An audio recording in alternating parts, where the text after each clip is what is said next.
And, I was talking to my younger sibling the other day, and he was suggesting that him and his partner and his kid were going to go to Disney World in November. And I kind of asked him, well, that sounds like fun. Didn't you go like just a few, maybe like a half a year ago or something like that? Probably like a year ago, closer to that. And he said, yeah, well, that time we took the folks, and so we were a little bit limited. They're not really the amusement park type of people, especially my dad. And so this time around, it's just the core family, and we're gonna visit all the parks and maybe try to do a bit more. And then of course we went into this discussion as to how like our dad specifically doesn't enjoy fun, and he definitely grew up in a different kind of time. He doesn't like to sit around. He's retired, but he's very unhappy with the situation. He has good days and bad days. But yeah, it kind of just goes to show you how different things are, because when I'm a crusty old man, which I'm already very well in the way to be, please drag me to amusement parks. I just want to ride those dark rides. I just want to sing with the Little Mermaid. I want to eat the churros. And hello and welcome to the Ales and Fails stream. I'm your host, Aelwolf, otherwise known as Ales, gentleman streamer, the excellence of an execution, the no throne cicerone. And happy Friday, folks. Happy Friday. How are you doing today? Here's hoping that the day is kind of easing down, winding down. Here's hoping that stuff at the office isn't clumping up, and maybe Monday you can worry about it as opposed to Friday you. Friday you is ready to go out and have some fun, or maybe just stay at home and I don't know, have some good takeout. Takeout is always good.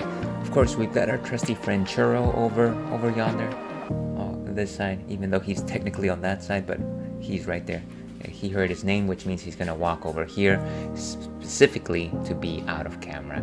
He's kind of a shy boy sometimes. And if I had his treats, I would. Give me 1 second. Let me get him some treats. Because every dog has his day.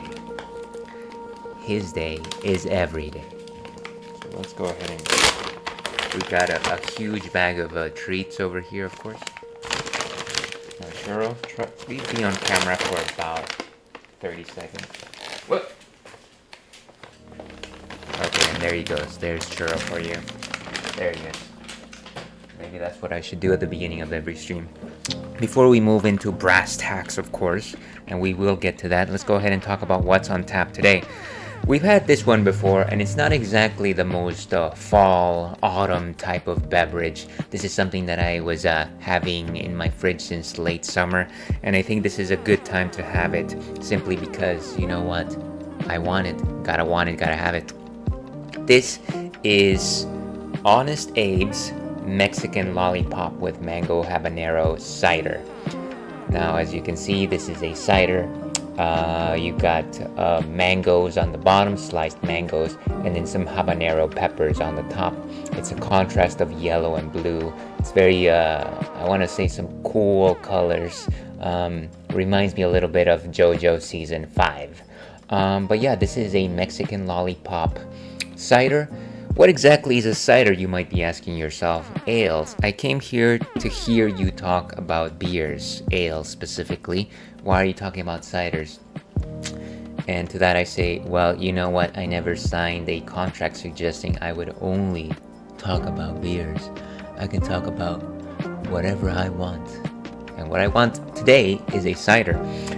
So a cider is different than an ale in the sense that you're not starting out with barley or wheat or anything like that. What you're actually starting out with is generally pressed fruit, pureed fruit, and specifically, it's generally mostly apples.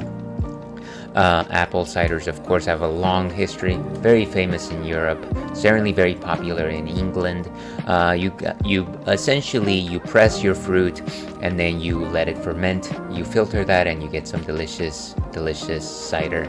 Of course, apples is not the only fruit that goes into ciders. Very famously, pears can make very great cider, and they're specifically called Perries. I think there's also like a perry type of pear, a perry pear, perry pear. But yeah, you can also add other fruits. I love pineapple ciders. I love guava ciders. Pineapple ciders are delicious. There's a number of berry ciders out there, like things like strawberry, raspberry, you name it. I'm not such a big fan of the berry ciders, but I like the fleshy fruit ciders. Definitely the apple ciders. My favorites are pear ciders. And yeah, they're a little bit easier to brew than beer simply because you don't have that boiling element. So the sugars of a cider are very accessible to the yeast from the outset. You just need to puree that sucker. And wow. Welcome first time chatter, Aurora Lopez. The level of dedication you put into your YouTube channel doesn't go unnoticed. Is that a fact? Is that a fact? I gotta tell you, my YouTube channel is where my VODs go. I feel like I should do more with it, but I appreciate the sentiment. Welcome in. How are you doing? Here's hoping that you're having an excellent, excellent Friday. Thank you very much for the follow. Very much appreciate that. At least I think you followed. It sounded like you followed. Forgive me if I'm mistaken. But those are my thoughts on cider. Let's go ahead and see what Untapped has to say on the matter. I understand how time-consuming editing can be. You know it. It's preaching to the choir right here. I've been thinking about actually doing a few more clips and add them to my social media, and I will definitely populate those into my YouTube channel. But that's more of a future project. But thank you for mentioning that. Let's go over here to Untapped for just a second. See, I know how challenging managing ideas, shooting, and editing can be. Yeah, sometimes it can be a full-time job. But Mexican Lollipop Mango Habanero by Honest Abe Cider House Meadery and Distillery. A 7%, healthy 7%, lucky 7. We're excited to offer our much-loved Mango Habanero Cider in a can and are sure you'll enjoy this perfect balance of spice and fruit. I don't know if you've had Mango Habanero before, but it is certainly one of my favorite hot sauces. And you know what? I can't imagine that it's a miss when it comes to actually putting it in a can as a delicious, delicious beverage. Let's go ahead and actually taste this thing. You do editing for content creators, so I can help if you like. You know what? I'll think about it. That's as best as I can do for you while I'm live, my friend. Let's go ahead and actually open this one up.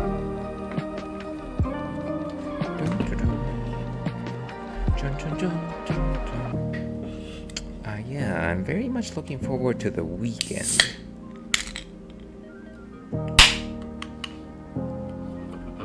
You know, going to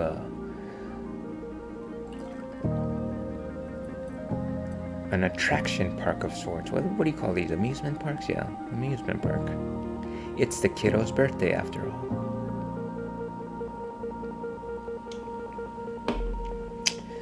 And as you can see, this cider is definitely very light in body. You can definitely see through it. It fizzes a lot, kind of like a delicious champagne. In terms of a nose, you definitely sense some very delicious notes of mango, a sweet type of mango. Very light on the peppery, but nothing particularly strong there. Yeah, maybe a few leafiness, maybe a tinge of orange. Let's go ahead and actually taste this. Familiar. A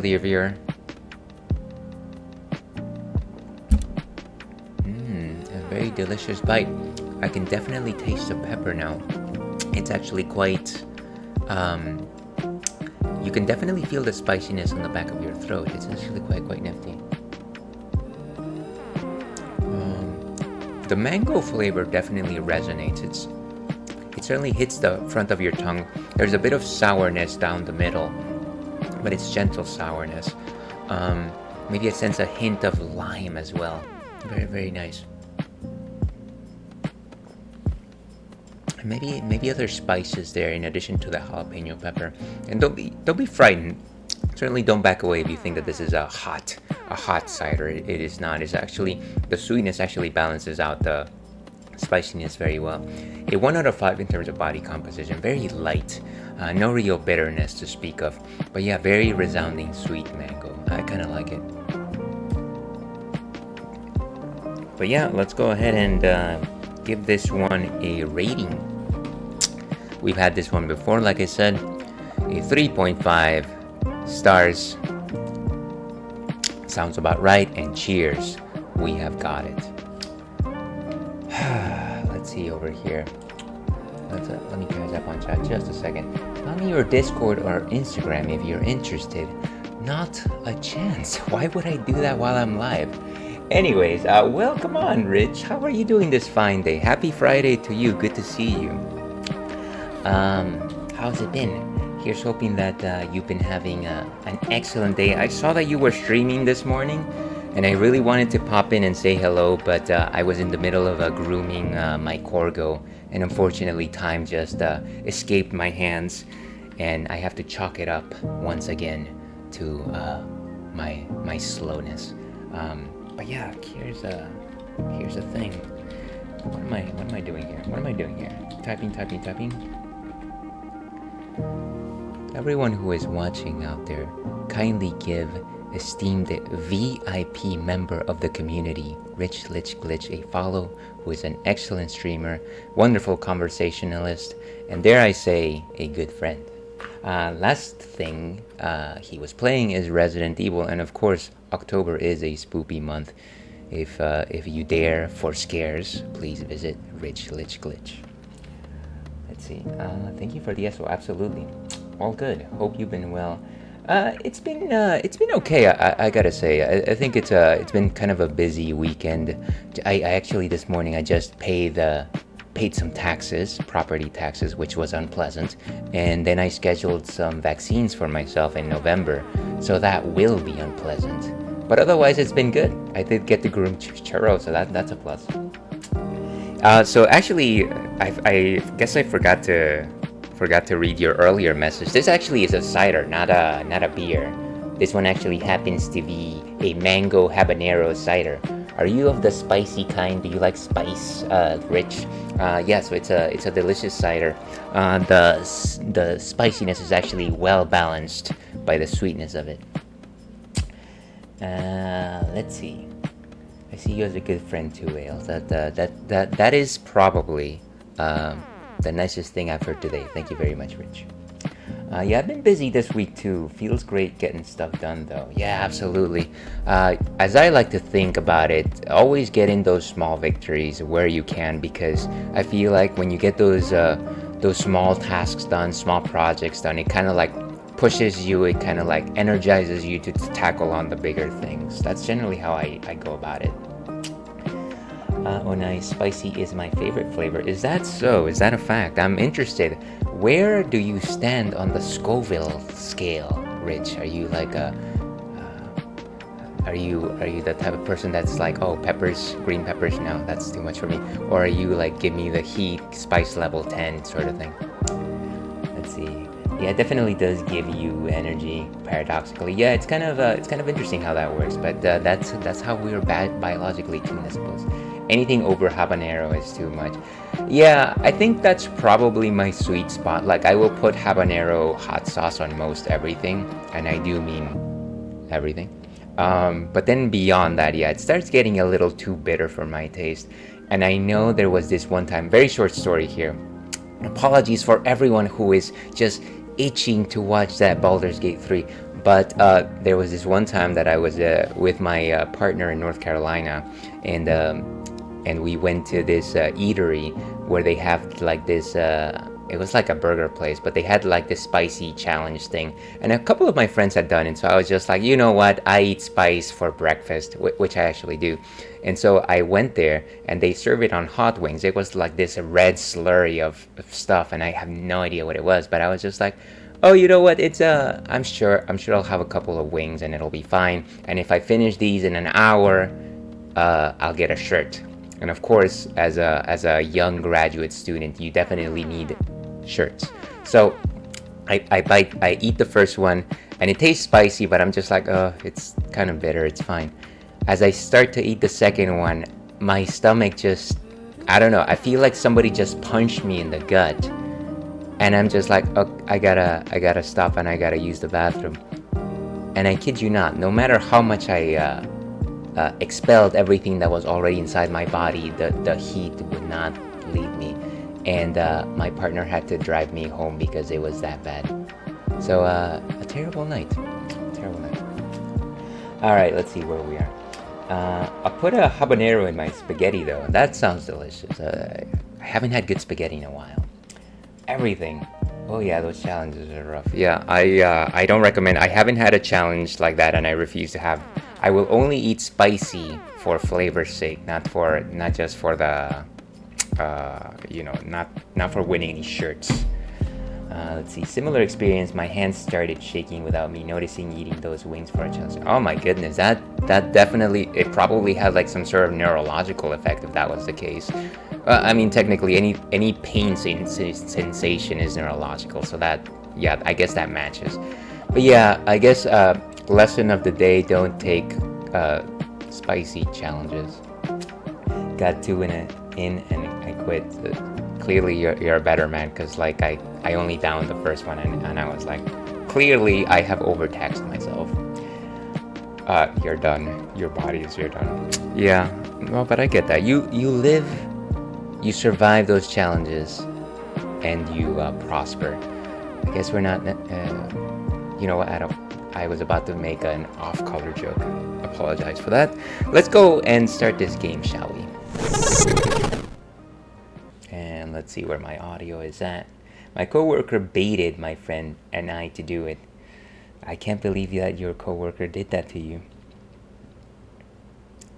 I wonder, here's wondering if they themselves had actually took the challenge before they actually told you to do it. I learned a lot.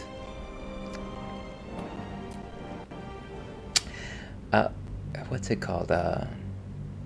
Any fun weekend plans, Rich? Also, feel free not to answer that question and ignore me. Sometimes I tend to ask a lot for no reason. But yeah, once again, very happy to see you. Oh, I forgot to tell you. I'm pretty sure I didn't say this the last time we talked, but I know that I saw pictures of you and a few other streaming friends, because you guys all got together. I forget for what the event was, but yeah, I was like, oh wait, I recognize that guy, and of course it was you. Let's see. I'm going to a football game with my friend. Remember when we did Ghost and Goblins a few months back? Yeah, I remember that. Oh yeah, for the Rebirth concert. It was super fun. Yeah, you guys looked wonderful. I was like, wow, all the cool. That was really an Avengers moment when I saw those pictures. I was like, wow, clearly the Avengers of streaming have gotten together. But yeah, that was really cool. And I'm sure that you guys had an amazing time together.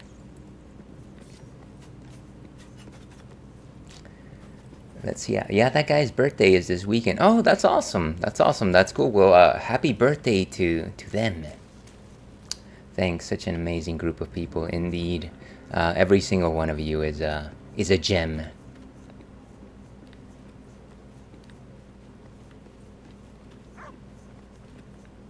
I kept telling them I couldn't remember the last time I was with 8+ people with 0 drama. No, it's kind of funny how it works out, right? When I know that a couple of my friends, they go to cons together, and then they will either just like drive somewhere, or like they will take a plane and then they'll do an Airbnb.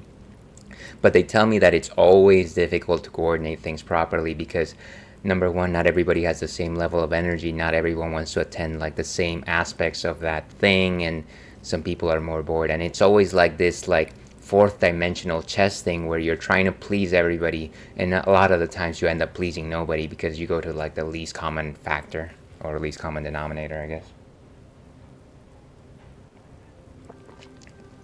Right, I could see that context being tougher. Yeah, and I'm not gonna like poo-poo on anybody's preferences.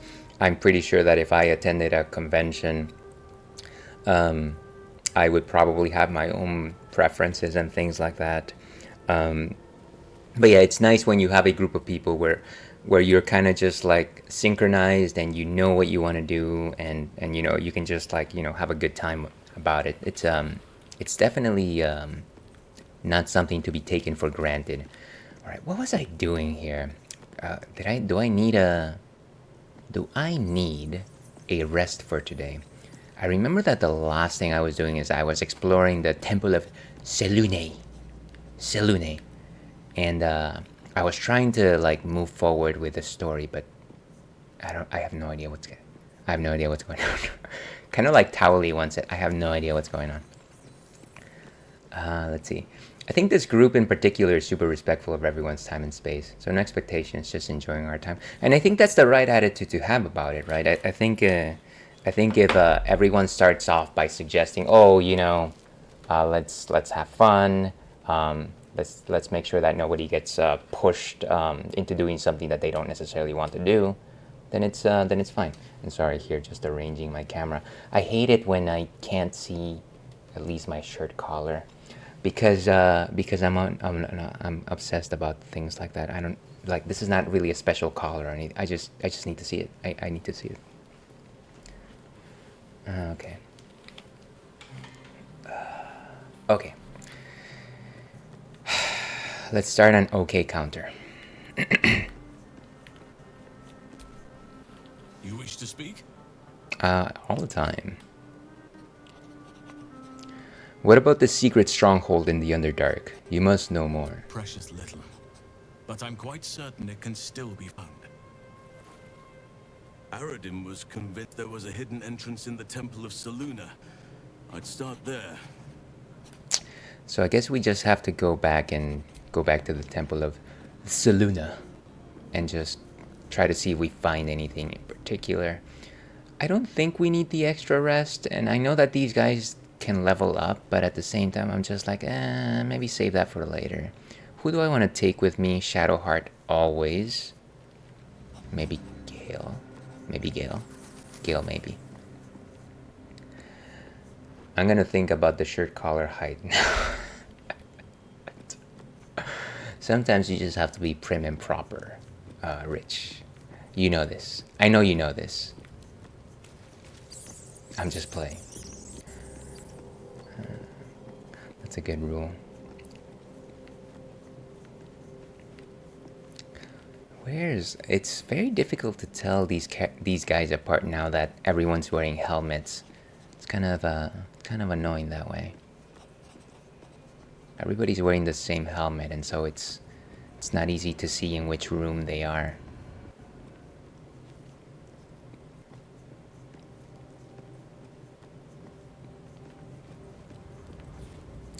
That's Will. Shadowheart, there we go. Well, my day just improved. Did you want something? What a thoughtful thing to say. Oh, okay, and there we go. That's a reason to actually be able to see the collar, so you can actually see my hand when I do something like this.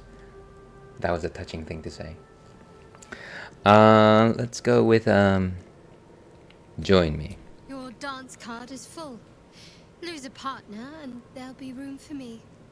Okay, why don't you take Carlax's place? Lead the way then.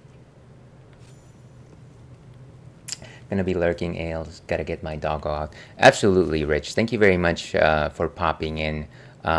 Give your dog a nice pat, a rub, a kiss, if you will, on my behalf. Although that would be weird if you tell him, by the way, this is from Ales. Or maybe not. I don't know. But certainly, feel free. Feel free. Thank you once again for chatting.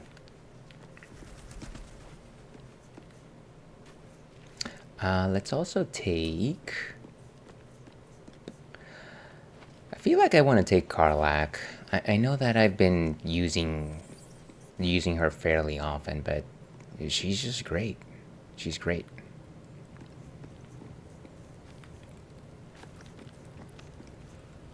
Yeah, Karlach.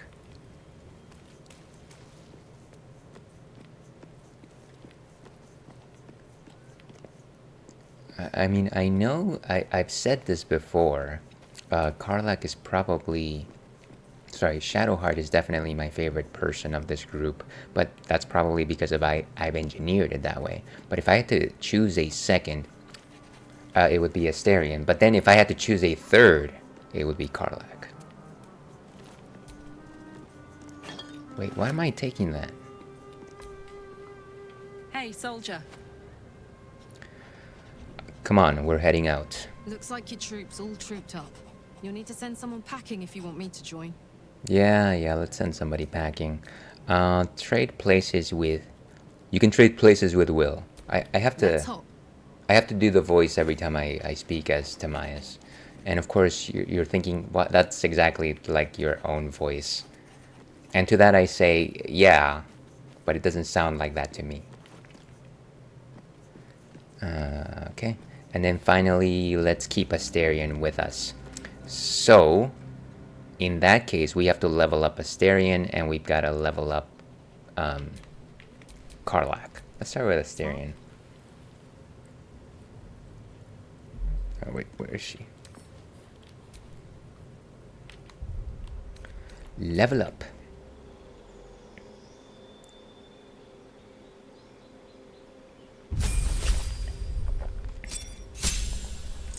Health increase. And we've got an uncanny dodge. Use your lightning quick reflexes to protect yourself. When an attack hits you, you only take half the usual damage. So is that like a different modifier that you're using to dodge things? Okay, well, I'll take it.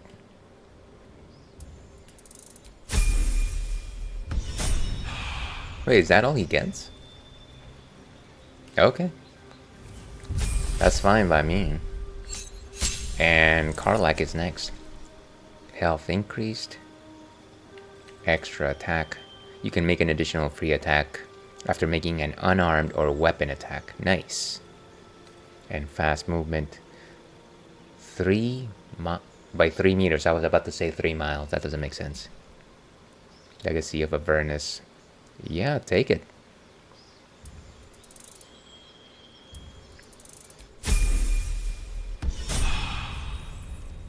Okay, so everyone that needed to level up has leveled up. The only thing I want to do is to make sure that everybody has the proper equipment. So let me check that.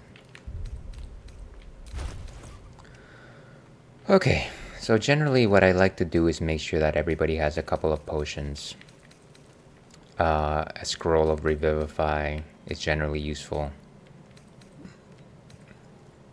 Do I need to give scrolls to anyone?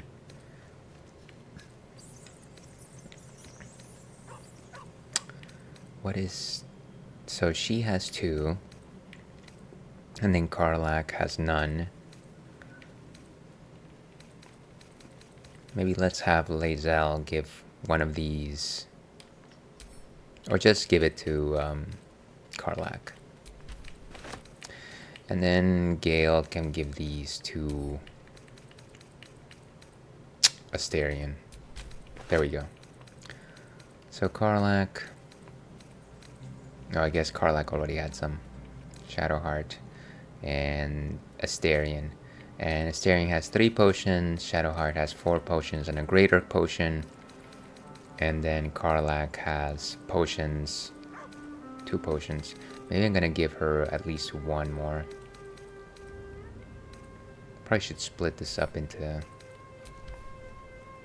I wish that you could just split things up several ways as opposed to just doing this dance.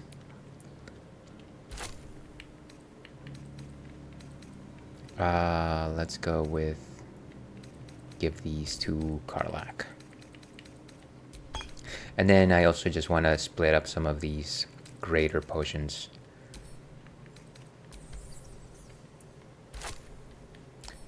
Split.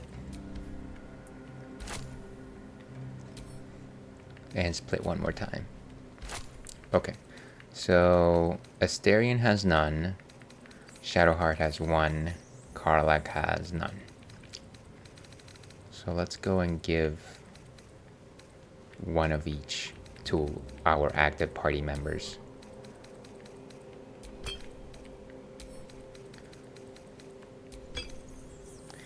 And then, where's the last one?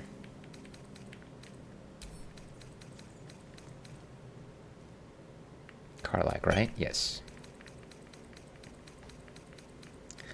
Okay, I think everyone has what they should have. I also did just want to check on weapons. I did notice that a couple of folks had stuff that they weren't proficient in. I think maybe that was just... What's next? Shadowheart. And voila. Let's see, what does she have? Yeah, so she's not proficient with a heavy crossbow. Let's see if I can find something else in my stash that I can give her instead.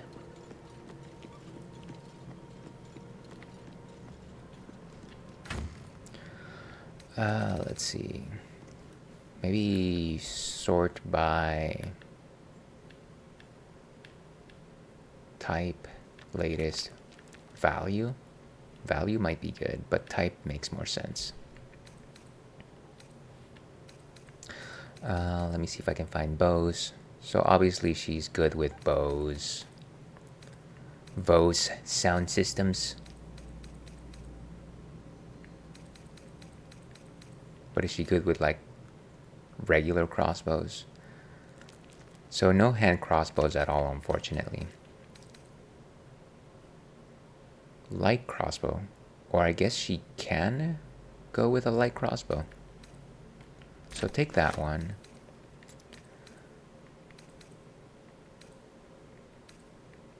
I think that should be sufficient for her. Let's make sure that we equip that. Wits and blades always sharp.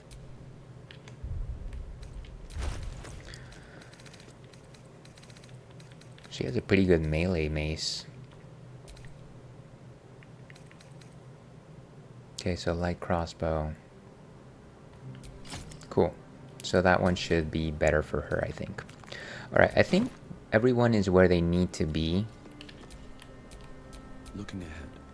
They can float through the air and climb up trees. Speaking of Donkey Kong 64, I saw that they actually put up Banjo-Tooie on the Nintendo Switch Online app. And I know that a number of people don't care for that game. But I wanna not care for it. I wanna play it. Let's have a short rest, why don't we? Short rest. Better than nothing. Okay. Now let's get out of here. How do I teleport out?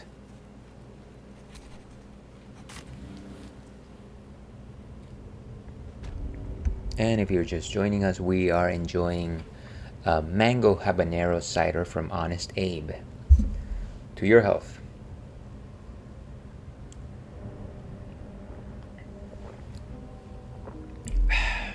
That's a nice bite. Very nice bite.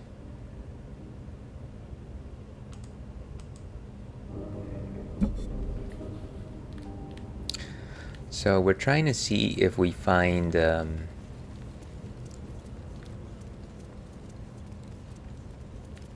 entrance to the Underdark, or not the Underdark, but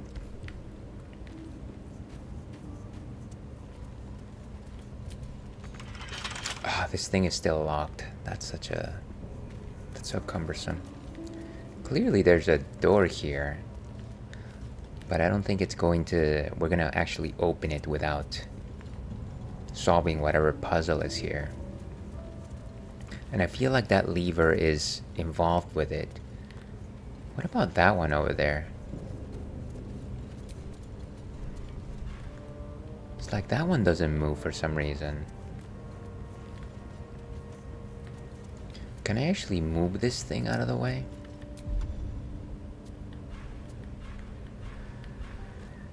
Here's me trying to remember how to interact with things in Baldur's Gate 3. Disengage, hide. Maybe if I... Oh, you can actually do other stuff. Turn. What kind of actions can you do? You can only ever turn them. You got the skull. Iron candelabrum. Can I move this thing? There, move it over here. Okay, so does that mean that I can interact with this now? No, that's just a candle. That doesn't do anything. Yeah, so we gotta solve this puzzle. I'm gonna explore the rest of the temple of this temple, but if I find nothing, I think I'm gonna come back here and I'm gonna Google the answer. I am sending out a warning, a threat. I will Google the answer if I don't find the answer.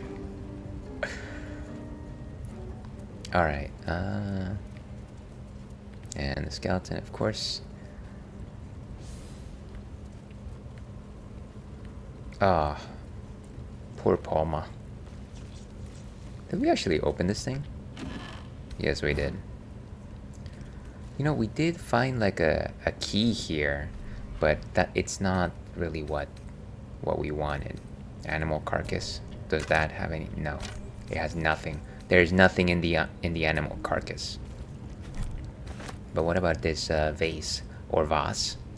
Vase the stampede.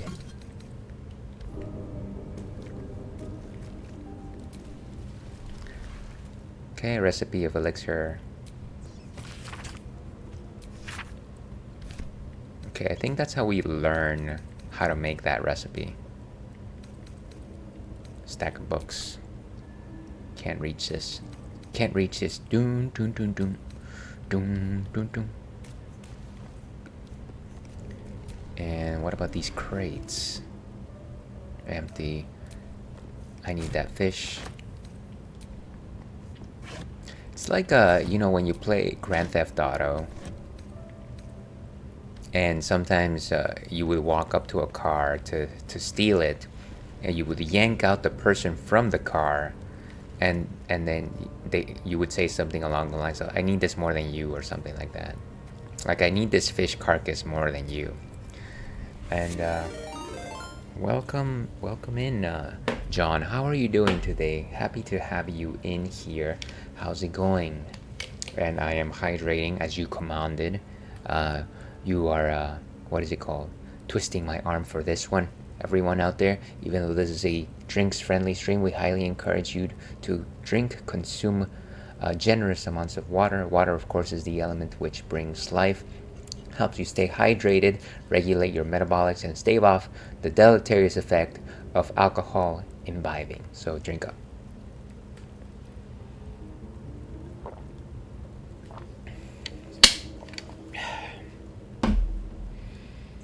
Okay, let's get back into it. Let's get back into the action.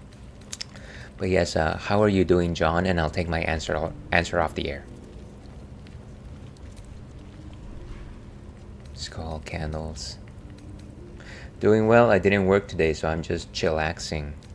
The perfect amalgam of activities: chilling and relaxing. I like that. I am here just playing some Baldur's Gate, trying to solve this puzzle, trying to find a way out of the Temple of Selune. But yeah, otherwise having a pretty good day, I want to say. Open up. I did go ahead and schedule my flu and COVID vaccines for November. So after that, I will be invincible, like the Prime Video series, Invincible.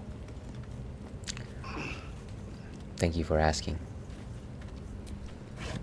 I should really watch that show. And I wish there was candles here. I can't see anything. And don't even get me started on trying to use a torch, because clearly I can't. I don't know how to use a torch.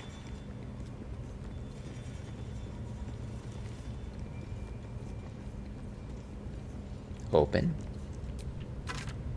Oh well, I'll take that bone, thank you.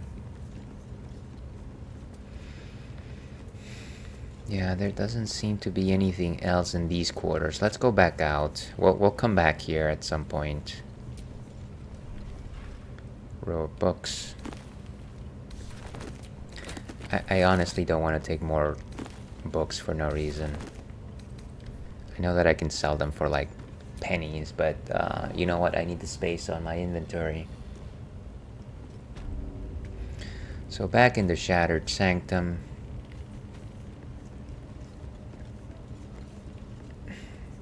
Priestess's quarters entrance.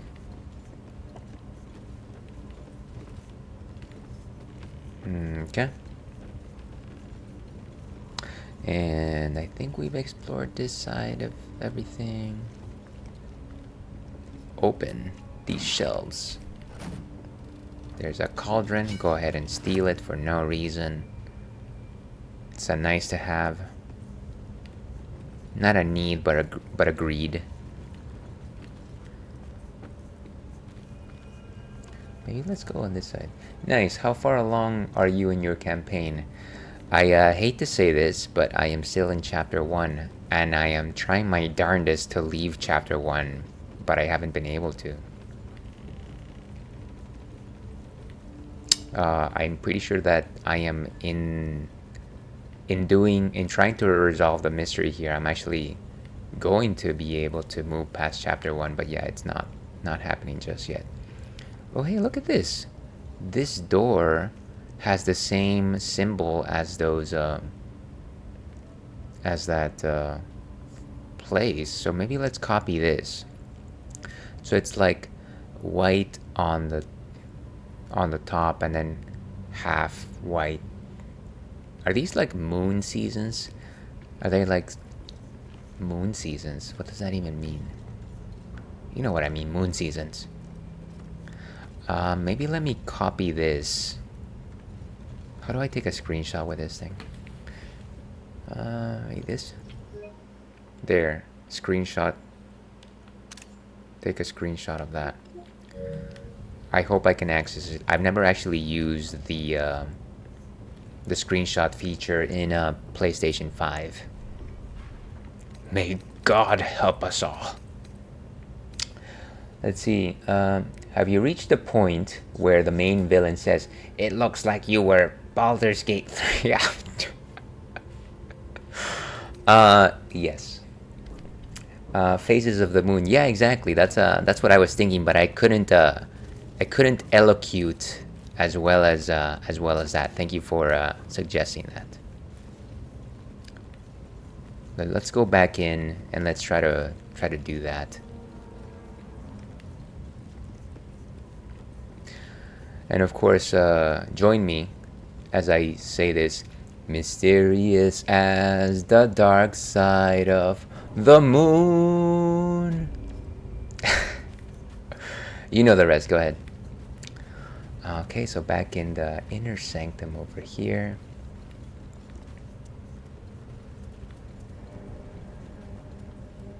I wish there was a... I'm sure there must be like a run button, but I've never found it. I feel like whenever I Google anything about Baldur's Gate 3 and it involves controls, the first references are always about using the mouse and keyboard. But what about me? You know, what about me? Okay, so I don't know how this is gonna match any of that. I don't even know where. So if... Yeah, like, if one of them... Let me take a look at that screenshot again, I guess. How do I find that? So... the top is a full moon. I think this is the center of all the discs, right? Okay, so as long as the center of all the discs looks like that. But then... Oh, that doesn't make any sense. I am at a loss. I'm at a loss. Also, these are either full or not full. So it's not. You can never get like a half moon, which is something that I saw before. Very strange. Let's see if I can turn them just a bit. Could you guys get off the plates? Like if I keep turning. No, I don't want to talk. Yes. Let's end it there, guys. So even if I turn this one, there's gotta be one that's different than the others, right? Maybe it's this one right here because it has like little swords on it. Whereas the other ones do not have little swords on it. So, but once again, the directionality of it doesn't make a lot of sense. Oh, wait a second. What if each of these 4 squares represents one of those quarters? So then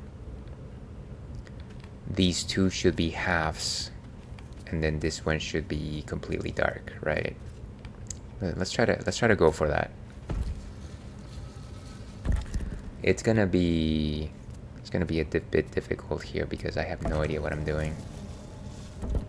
But let me get all the darkness on this side, and then all the lightness on this side.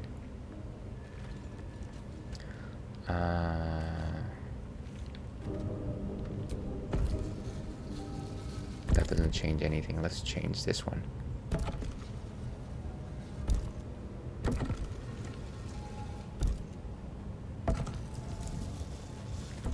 And now turn this guy over here.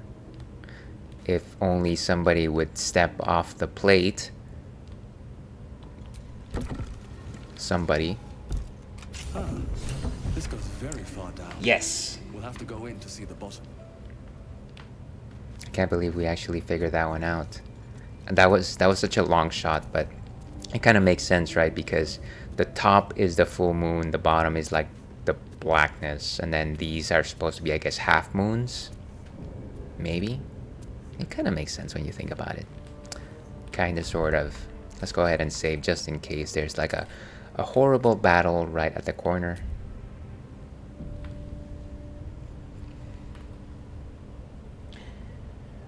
Can you imagine that? We actually solved a puzzle. Does this thing turn now, though? This lever. Oh, huh, the door opens and closes. Okay, let's keep going. Let's do it, team. Let us make it happen, Captain Crunch. Did you know that Captain Crunch's name is Magellan? Fun fact. I read a journal. Okay, I didn't actually read any of that. I must have absorbed the knowledge by diffusion. Knowledge diffusion.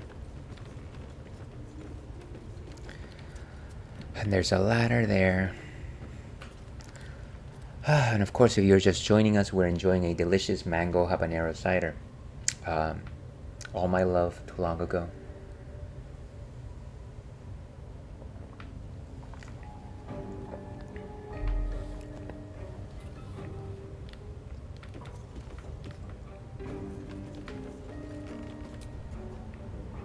Let's use the ladder, see where it goes. It's not a Metal Gear Solid 4 type of ladder, here's hoping. Well, it looks like it kind of is.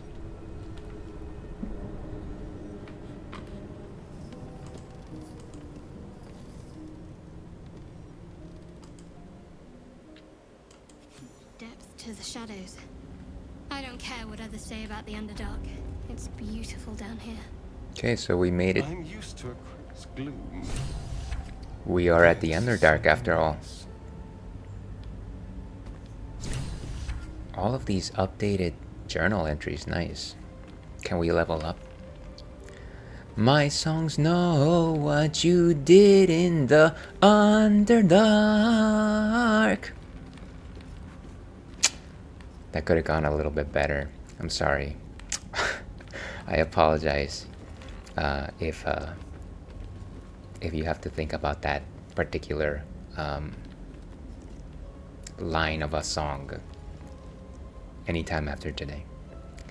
Oil barrel. Does it actually have habanero? That sounds like an interesting cider. So yeah, it actually does. Let me show you right here. Let me show you.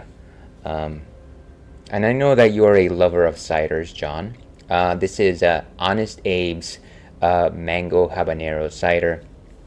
So yeah, what they did with this cider is after they prepared it with apples, they probably chucked some mango and habaneros into the fermentation tank, which allowed the cider to actually pick up those flavors and peppery notes. It's very delicious. It's not like drinking hot sauce or anything like that. It's actually just good. The bitterness is actually balanced very well. Sorry, the spiciness is balanced very well by the sweetness of this particular cider. Oh, I could have just gone in this way though. I'm a rebel. I'm a maverick. Maverick hunters. Light them up. Oh, light them up. What is this thing? Use the crate.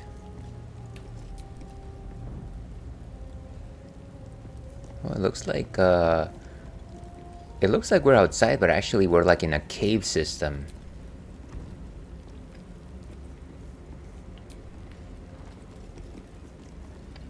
I'm sure we're gonna meet some friends very soon. I know it. Oh, there's a laser over there. What do these water barrels? Sure, take them. No, don't leave yet. Don't leave yet. What is? Can you believe this is my first time in the Underdark? The world is so big. I just decided to randomly have a conversation. Thank you for your thoughts, Karlak. Okay. Curious. I think I'm a cider purist and mostly like plain apple ciders, but I would be willing to try it. I'll save you a can for next time I see you. I actually, speaking seriously, and let me fix this camera once again. I feel like I slouched or something. I'm a sloucher. Okay, that's a little bit better. So, I mostly like pear ciders. I don't know if I've said that before, but I do like pineapple ciders a lot. Generally, mostly fleshy fruits. I enjoy them. What I don't care for are like berry ciders. And we got an ad starting in about 3 minutes, folks. At that point, I'll take a first break. I gotta stretch. I gotta take a bio break, and after that, we'll be back with more game. But you have been warned. Ads are coming. Please don't buy what they suggest. Do not believe the lies of Andor.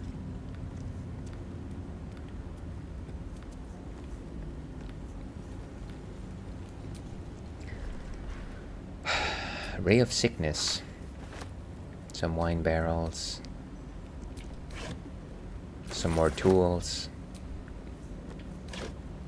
I have been warmed. Has your heart been warmed?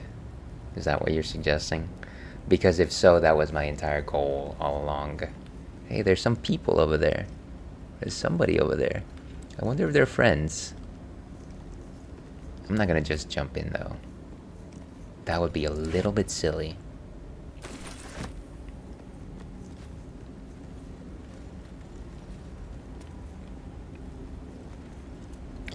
Weapon enchantment. And clearly there's a portcullis. It is locked. And I think whoever is on the other side is seeing me. Oh wow. I think they are going to break through. Struth. And they are dead. Hells, I wouldn't want to get hit by that. So it's like if you touch the door, then you die, essentially. Let's see. Yeah, something about this dank and dreary dungeon touches the fabric of my soul. That is very well put, John. I like it. I may have to steal it. Waypoint discovered. Oh, nice. That means that we can teleport here whenever we want.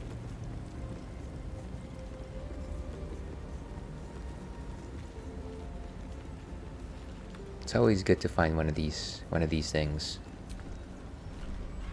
Blacksmith's bellows, faded logbook, a bucket. Wonder what you use that bucket for. Maybe I need more pockets. I need some stuff just to sell. Some fine dishware. And adds in about 30 seconds, folks. Ancient sigil circle. Is that a potion? I see a potion. A burlap sack. Too bad you can't take these barrels with you. Do a water barrel bomb. So, like, as I warned everyone, ads are coming. Like Paul Revere once said, the ads are coming. I might just go ahead, since nothing is happening right at this exact minute. I'm gonna go ahead and set myself to be right back. I'll be back in about 5-6 minutes. Stay tuned for more Baldur's Gate 3.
And welcome back to the stream, folks. This is the Ales and Fails stream, where we play games poorly and we enjoy some nice ales. Today we are having some Honest Abe's Mango Habanero Cider.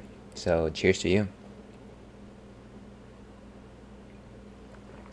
And yes, we are in the middle of Baldur's Gate 3. We are just entering the Underdark, I believe. Excuse me. That is one spicy cider.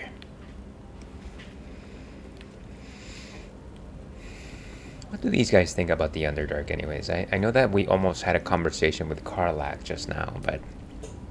The Underdark. As if we didn't face enough dangers back up on the surface. It sounds like you're concerned. But nothing of note. We've had these dialogue choices before.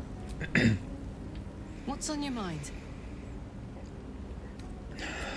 Clearly nothing much. What about you, Astarion? You always have something saucy to say. You know, for all the time I've spent lurking in the shadows, I've never ventured into the Underdark before. Hardly a luxurious setting, but it definitely has its upsides for a vampire. Or its undersides, because it's... you know what I mean. I like how it seemed like he was gonna let me talk, but then he immediately started talking again. And what I was gonna say was, I got to start saying the word luxurious, just like luxurious. But yeah, nothing of note, unfortunately. Okay, so the idea here is, I'm guessing we need to make it past that portcullis. And I'm sure that it has something to do with this statue right here.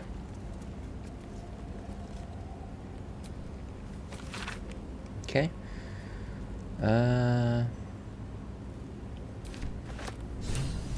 Find the night song.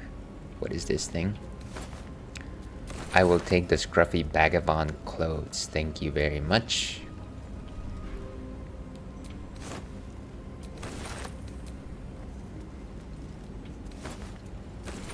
Rotten Tomatoes, the website. Rotten Cheese, the website. I should probably start sending some of these off to camp. I'm going to get encumbered very soon. Let's see. Do these things actually move? No. Okay. I don't think we went up these stairs. Greatsword. How great was it? Oh, it looks like you could actually make it over here if you wanted to. But yeah, that monster got roasted just because they attempted to touch the door. Which, convenient for us. I wonder if we can just actually drop down. Like if we really wanted to. Oh, it looks like giant mushrooms, like those found in Zanger Marsh. Somebody out there knows that reference. Okay, let's see what happens if we... Like, if we try to jump, what's gonna happen? Well, we will take a lot of damage, and we will land prone. What about here? That's even worse. That's a 14 and prone. So we'd be taking a lot of hits just by doing that. I mean, not too much. Maybe a 2 might be passable. We might actually get lasered by the thing though. So let's try to see if we can actually activate whatever the puzzle is here.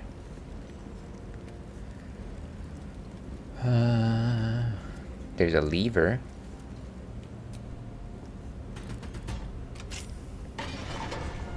Oh. So maybe there's no puzzle. Maybe we can just go through. I hope. The Minotaur had nothing. I guess there wasn't a puzzle after all. Oh, jeez. Okay, well, I have learned my lesson. Not to go over there. This reminds me of that section of the movie The Never-Ending Story, where there's like sphinxes that shoot lasers at you as soon as you cross through them. So we gotta turn this thing off. How do we do that?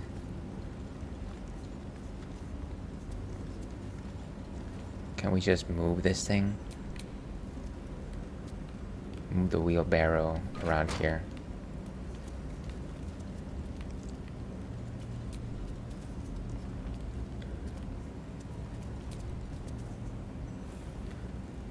That's not necessarily doing anything. What am I not interacting with here? Moonstone. So that's what's causing the issues here. Singeing everything in its path. Okay. Leather boots, oil barrel, burlap sack.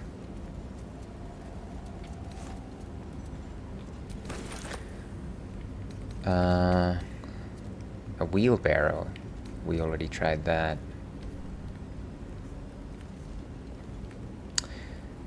So I guess how do we get that moonstone out of that statue? That's the question here.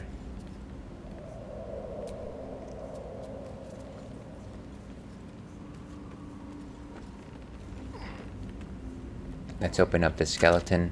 Ah, some money. This place is dark, but the lady's light shines yet. Just as the drow had almost broken through, Jarrus rallied the last of the initiates and charged forth. For a moment, the cavern shone with Seluna's own brilliance. I'd gladly have gone with them, wound or no, but Jarrus bade me stay and hold the gate until his return. I am to keep the records too. I'll save space to write of his victory. Next entry. It's been days, hours since we collapsed the tunnel. They were supposed to return after the battle. I cannot dig it out on my own. My eyes won't get used to this darkness, but I can hear them stripping the dead. I'm sorry. I haven't learned the death rites yet, but I will hold the gate. I promise.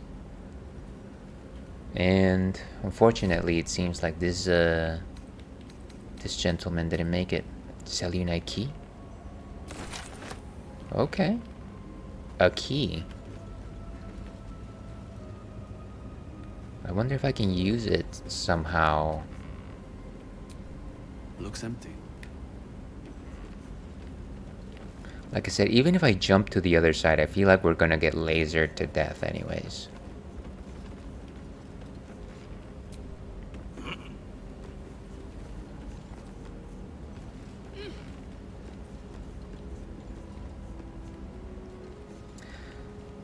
Oil barrel.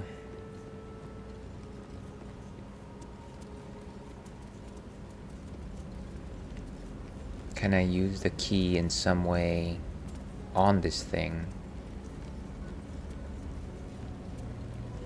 That's just a candle.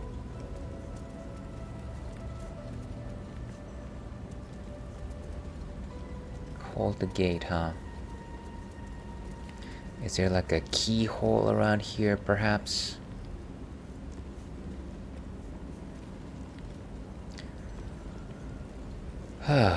This one is a helmet.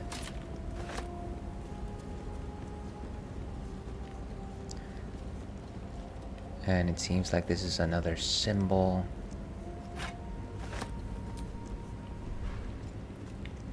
Water barrels, granite bench.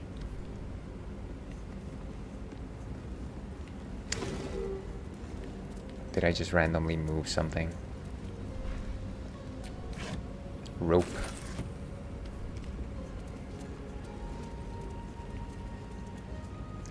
What if I just go down this way? Can I jump down this way and maybe... How is that? Does that look safe? I don't know. I think that'll just lead us back. Maybe. It's funny, we're like at the top of a building of sorts. If we go down this way, maybe. No, there's no path. Let's check this room one more time. There's gotta be something.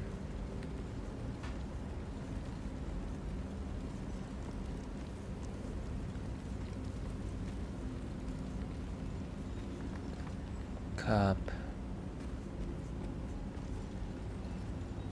Blacksmith bellows. What is this broken wall? Can you actually hit it? Not a chance I'll fit in there. Can I hit it though?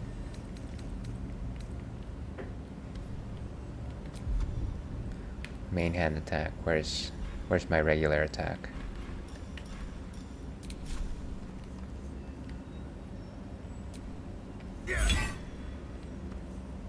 Doesn't seem like that did much of anything. Unfortunately.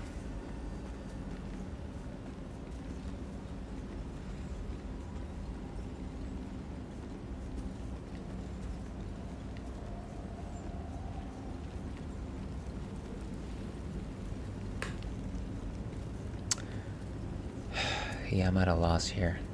What if I just jump? Would I be able to just like jump and make it to the other side? Because it seems like before the guy got roasted, he actually came up the stairs and then he got roasted. What if we just skip that entire part? That could be something. Let's see if we go back. Well, I guess this was locked, right? Nice. Okay, so the question is, what's in here? Gilded chest. Why does everything have to have a lock? Why would anybody lock their chests? I don't get it. Man, perception failed. What if I use Careful, I might. What's that? Can I open it? Ooh. Thank you, Asterion. Anything else around here before we leave? And these things have stayed interesting. Things have never been more interesting, my friend.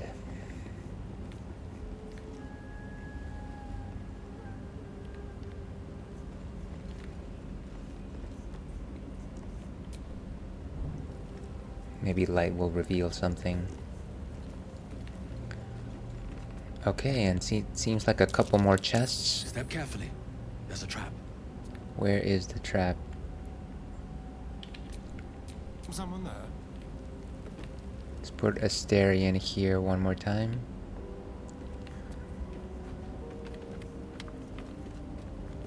If we open it from here, will it... That's the stone wall, of course. Wooden barrel. Just a torch. Wooden chest. Wooden crate. And disarming tools. So it seems to me like it's that chest at the end of the room that has the trap.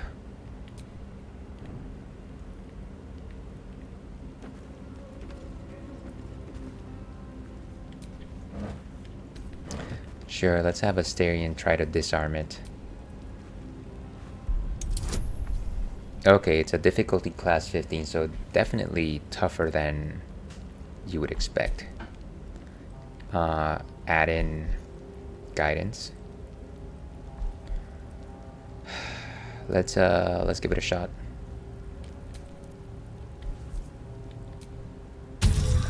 And roll them. Oh my, wow. What is that about? Jeez. It's still locked? Despite all that? Ah. Well, that was worth nothing. I can't believe despite all those bonuses, you still get that critical miss. Ah, so much for nothing. I have a lot on my mind.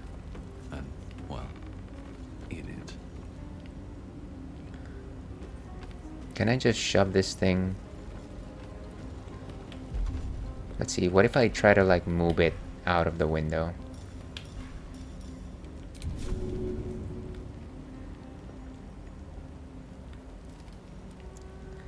Can I just choose to shove it? Or maybe I'll move it all the way over there. Let's see. Where's the move button?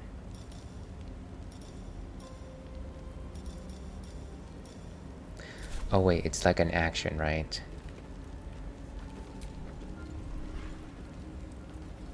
Opulent chest. Can I lockpick? Or let's have a Asterion lockpick. Try to lockpick it again.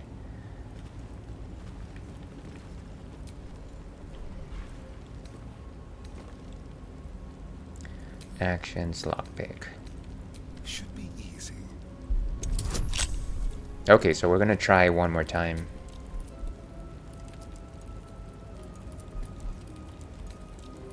And roll them.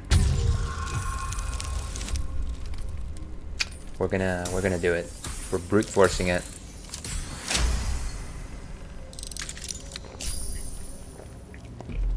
This is how we do. Yeah. This is how we do it like that. This is how we do. Ba-doo, ba-doo. Okay. Now can I open it? Luminous armor. Why can't I see the... No, I don't want you to... I don't want to sort it. I just want to see what it is.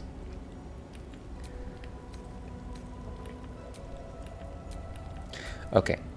Armor class 15. Uncommon medium armor. Mini adventure... Okay, radiating shockwave. When the wearer deals radiant damage, they cause a radiant shockwave.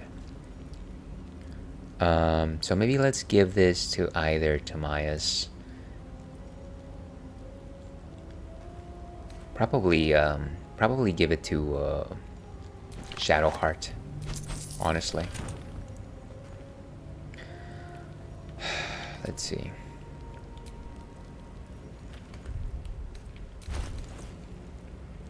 Where is this thing?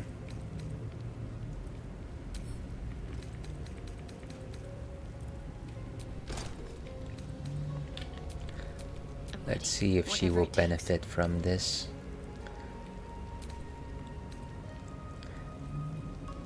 Yeah, so I think it'll actually help her out. She does shoot bolts of holy energy every once in a while. Alright, what now? So even though this has been a nice diversion, we still don't know how to make it past the lasers. unfortunately. Gilded chest. So that one, maybe I can try to unlock it using Asterion one more time.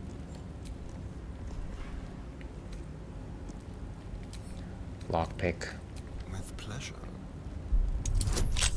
Okay, this is another 15. Roll 'em. Oh, come. Does the game just want me to fail? Seriously, what is that about? Okay. Great. I can't imagine that I'm going to get like a really bad draw again. Anything lower than a 10 is going to be such a pain. Okay, maybe this should be it. Beautiful. Barely. Barely.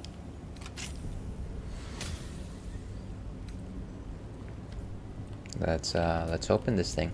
Let's move.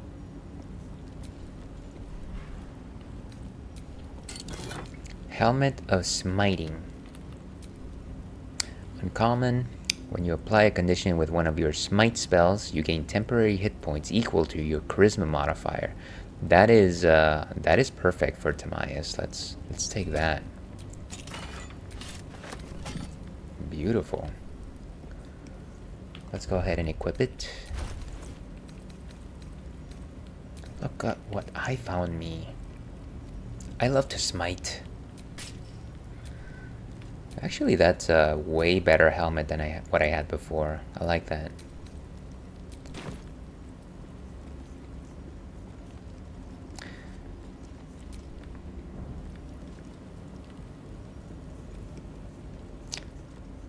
Unfortunately, everyone's kind of just a little worse for the weary.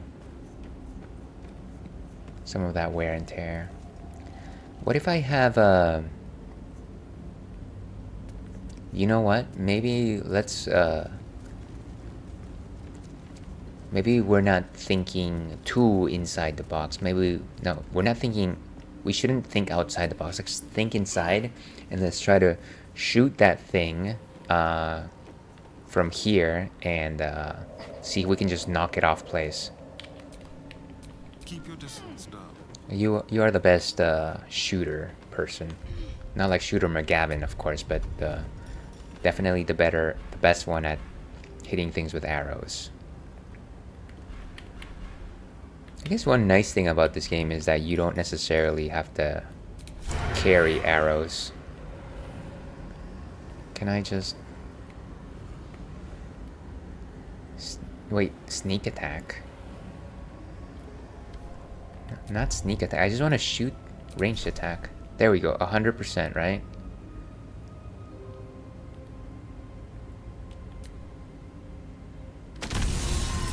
Ooh, beautiful. There we go. This is how we do. Yeah. Something, something. Yeah, we do it like that.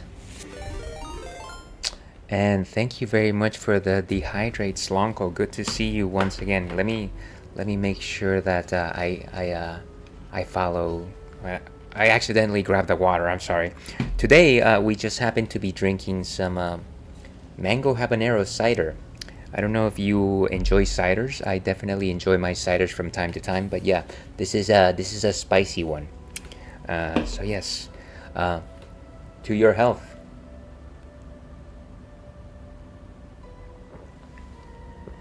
And of course, no water.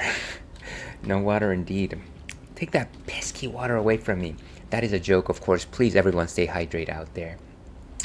And of course, let me just do this right.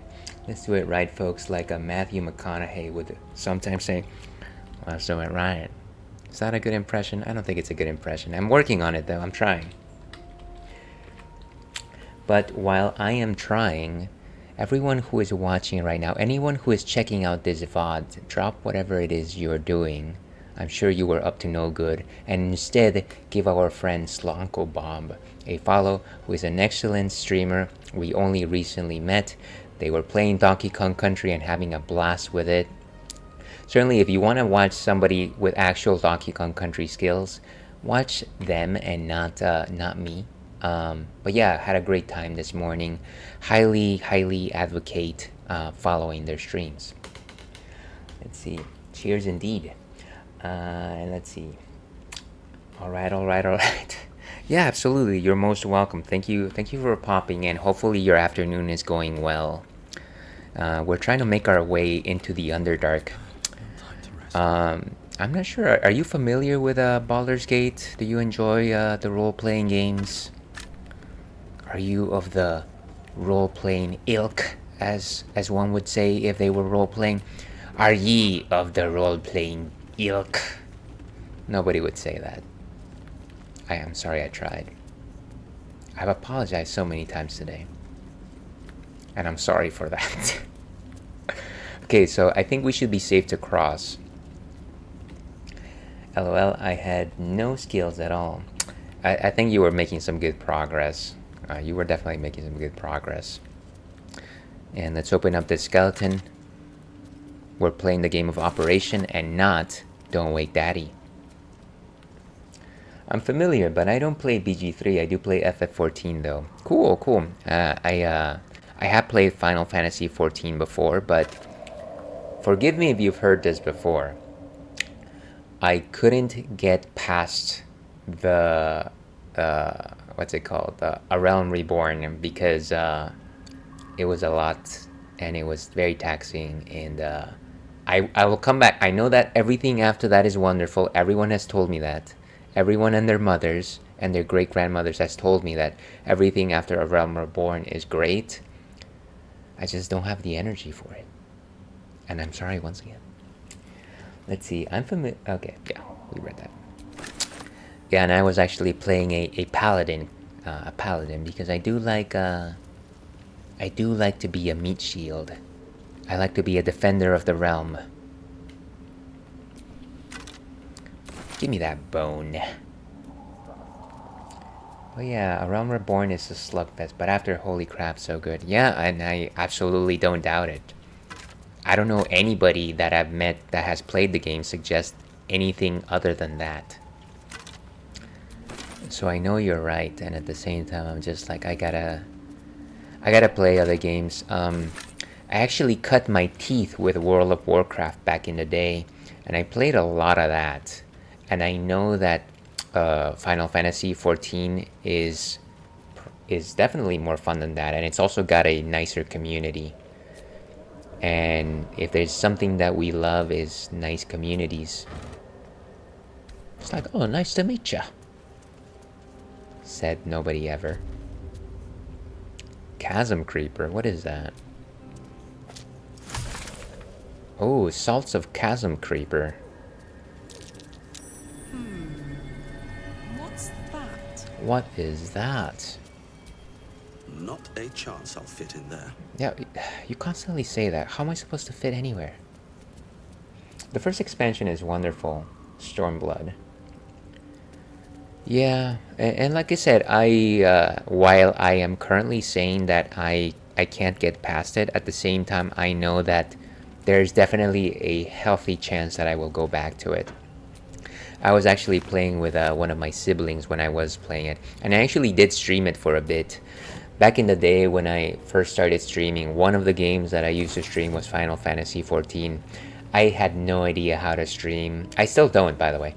And that was fun for a while, but at the same time, there was just a lot going on in the screen and a lot like had to deal with chat. Maybe that actually soured my experience just a little bit, because I had no idea what was happening. Not to suggest that I have any idea of what's happening right now. Journal of High Initiate Jaris. It always felt vainglorious to think my deeds worthy of a personal journal, but as I watched the drow mass outside our gate, I realized my arrogance is already of a far costlier sort. I think we're done. A barricade, a burlap sack, nice. Yeah, the community is pretty good. A lot are pretty friendly. Yeah, actually, so like I said, while I was playing A Realm Reborn, then I was doing a few pickup dungeons, and everyone was just always pleasant, even though clearly I was What's inside? terrible. And like I said, I was playing a paladin, so I was supposed to be, catching aggro. But despite the fact that I wasn't, I was okay with it. I wasn't like great or anything like that. Nobody ever suggested, oh, hey, do this, or like, you stink. Nobody questioned my body odor. They didn't say, hey, you stink.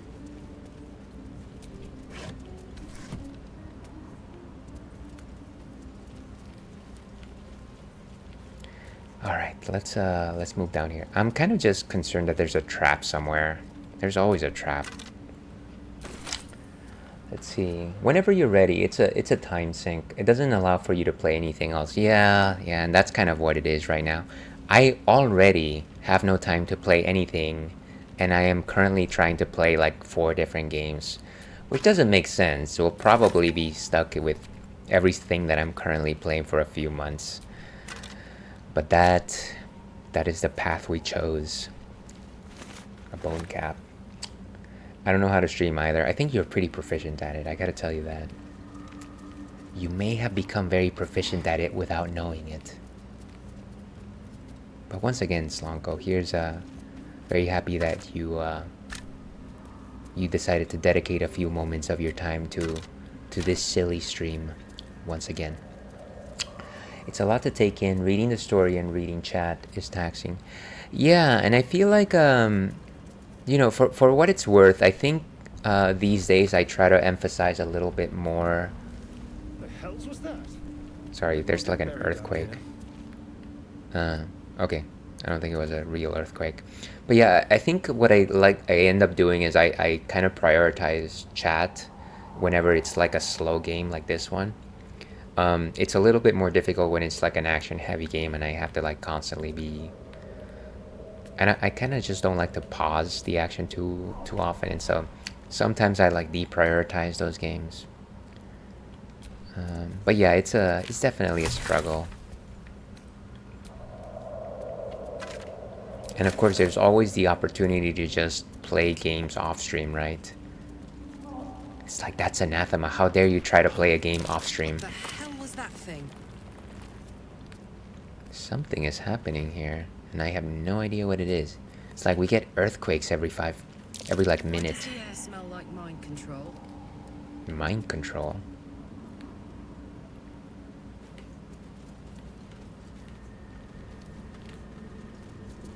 Nightlight. More are coming. Jeez. That voice. What was that? Good question. They're coming. They're coming. Who are coming? Are the British coming? The British are coming, said one Paul Revere. Let's see.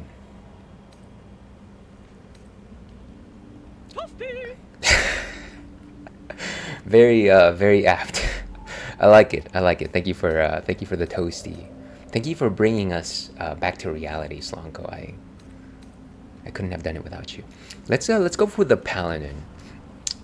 Fill your mind with the words of your oath. Drown out the voice. This might be some devil's ploy. Don't listen to it. They're coming. You're coming. Okay, that is unusual to say the least. Whew. Okay. So yeah, there's definitely like some weird spore effect happening here. Like maybe fungus, or maybe like Toad from the Mario series is doing something to our minds.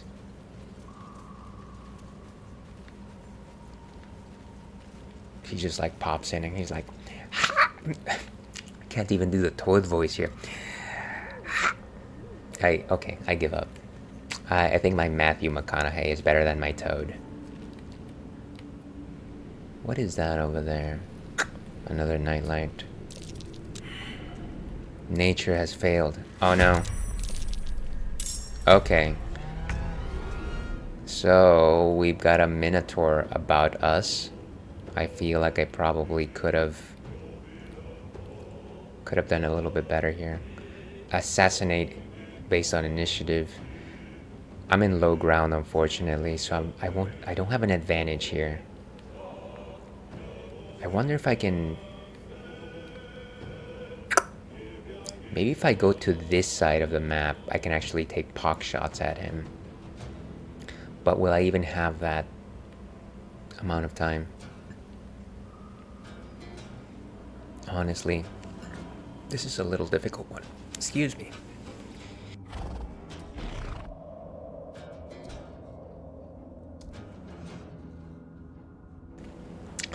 I apologize for that, folks. I've definitely got a bit of a weak throat. Let's go... Let's stay closer to Maya's. And maybe let's try to take a range shot from here.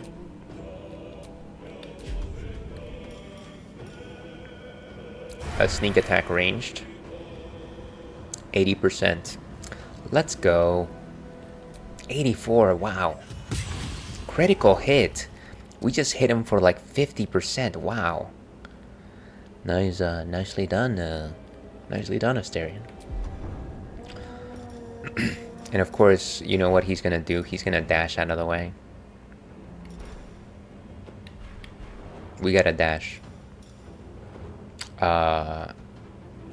Actually, we don't even need to do that. We can just hide behind Timaeus right here. Use my, our manly meat shield. Do I need to do anything else? I could take a small potion, but I don't need it. I think we're good. Let's end it.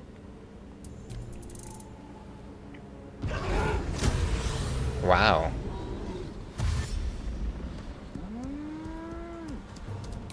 Wait, there's another one? Is that what happened? Yes, there is another one. Oh boy. Okay.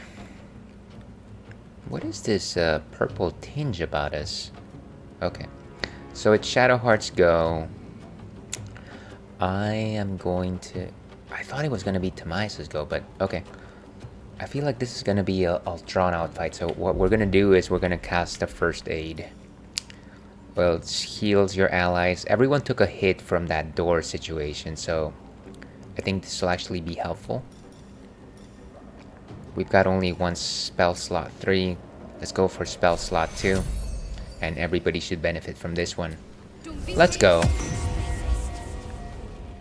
Nice. And then let's call forth Darth Maul. Darth Maul, of course, is one of our esteemed team players. I think he should be able to help us out with this fight. He's gonna get crippled though, so we gotta make sure that Timaeus is there as soon as possible. As soon as possible.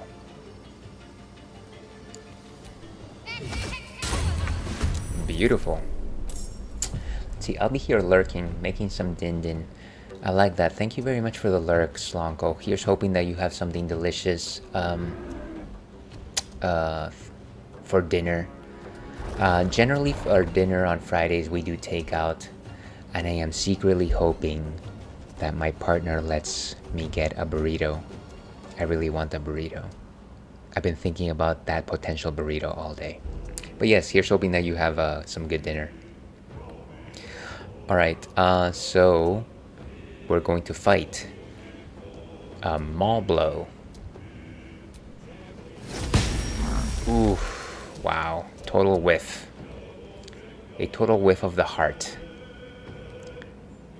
I don't want to provoke an attack of opportunity, so we end right there. Need to stay focused. And I think let's stay close to everyone. I know Timaeus' turn is next. Let's go as far as we can. Maybe let's rapport stores. Wait, we have some spore effect on us. I didn't even realize that. Well, until it proves to be unhealthy, I guess we're fine. I think we're fine.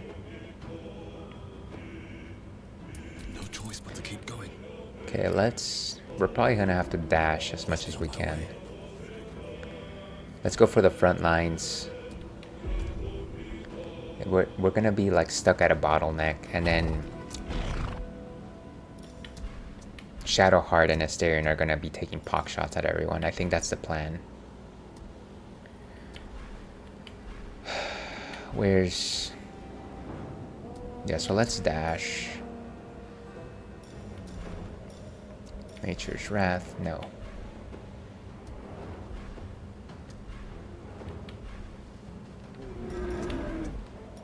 Where is this thing?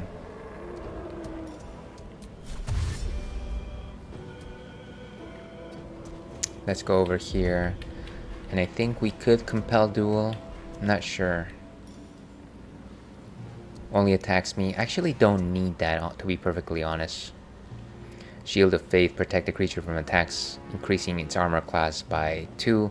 I'm going to apply that on myself. Boom. Okay, so as long as I keep my concentration up, I should be good. I should have higher armor class. Let's go ahead and end our turn right there. Gods, it's hot in here. And of course, Karlak is going to run in. She's got some extra movement, which is nice. Let's go ahead and dash.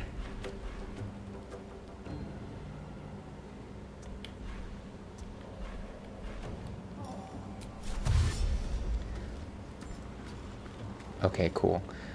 And now in making our attacks, well, we have to make sure, since we're so close to everyone, we gotta make sure that we're targeting the right thing. There's way too many times where I just like randomly hit my allies. Ooh, nice. And yet that was not very much. He's at 35 out of 84, which means that we're definitely he's definitely seen better days, but at the same time, you know, he can do a lot of damage. And just a second here, folks. I'm trying to see where I am in terms of time.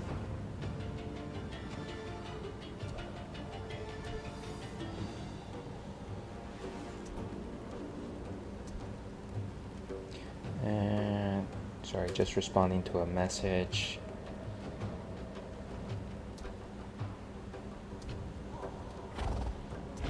Okay. And just if anybody's wondering, we are still enjoying some delicious mango habanero cider.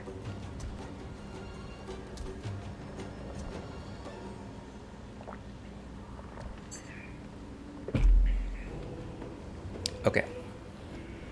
So Karlak is going to end it right there. What? He charged right through us?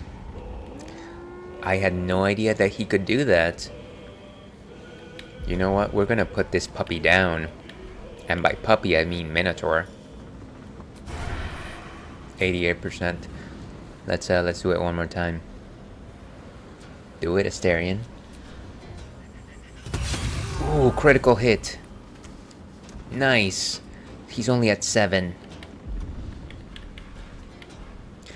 Boom goes the dynamite. Unfortunately, we don't have a good minor action really to speak of. So we are actually going to stay right here. I wonder if there's a way that I can get behind these guys. No, it doesn't seem like it. Like we could go over there, but... And what's this other path right here? Like if I went... Oh, actually... You could technically go behind them. Dash like you've never dashed before, Asterion.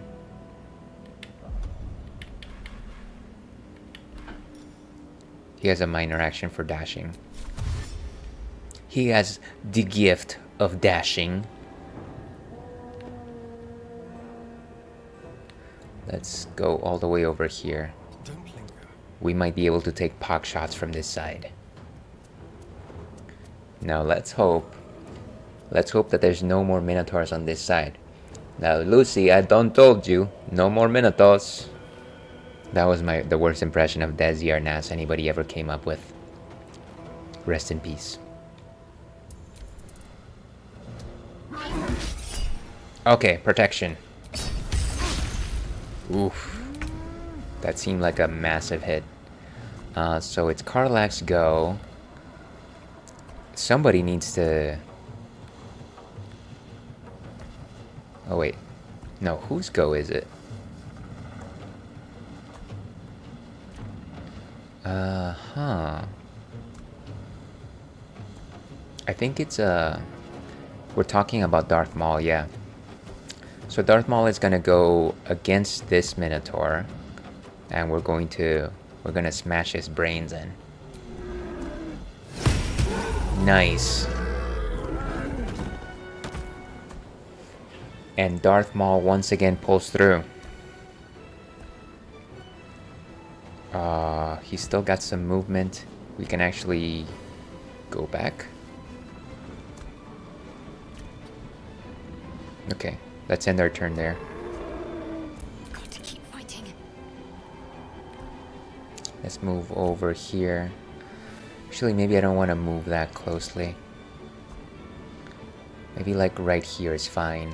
I don't need to loot, boy.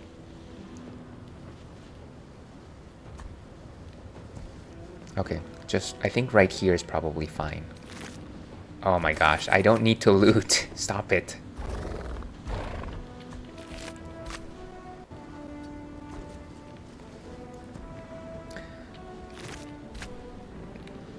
Okay, whatever. Let's go for a guided bolt. Or sacred flame. And it's just a simple action, so I think we should be fine. Either that, or maybe we should do like a guidance volt. Volt? Did I say volt? Like volt charge? Volt bite? Is that a Pokemon move? I think it is. Guiding bolt.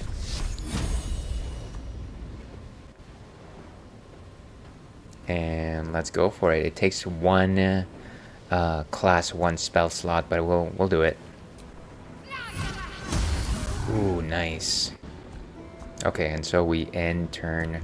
I feel like we could try and heal Timaeus just a bit, though. He's definitely he's in need of some help right here.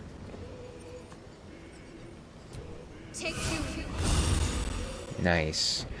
I don't know that it's enough, but it is what we can do right now. So let's go ahead and end it with Shadowheart. Stand in my way. So he's got a huge chunk of health. We're gonna use our most massive attacks, especially now that Shadowheart has carded him, marked him. Let's think that he's actually carded. Like somebody in a soccer match said, red card. And we're gonna smash him with absolute power and reckless abandon. Ooh, nice. But it did not throw him as strongly as we would have wanted. Maybe I should compel him to duel, especially now since... Wait, what is... Oh, we can't do all that stuff, huh? I see what you mean. We can't do this right now. Unfortunately, we have no class 1s. Yeah, so we can't do a lot. I don't like the swirly circles, though. The swirly circles kind of disturb me. Do we have a potion? Mayhaps? I'm pretty sure we do. Potion of healing. Okay. And we have a move, but we don't need to move. We're gonna stay right here. Karlak. It's go time. Maybe you can do some... Ooh, reckless attack. And what is this? Animal friendship, rush attack. Maybe we're gonna actually knock him off balance. How about that? Nice.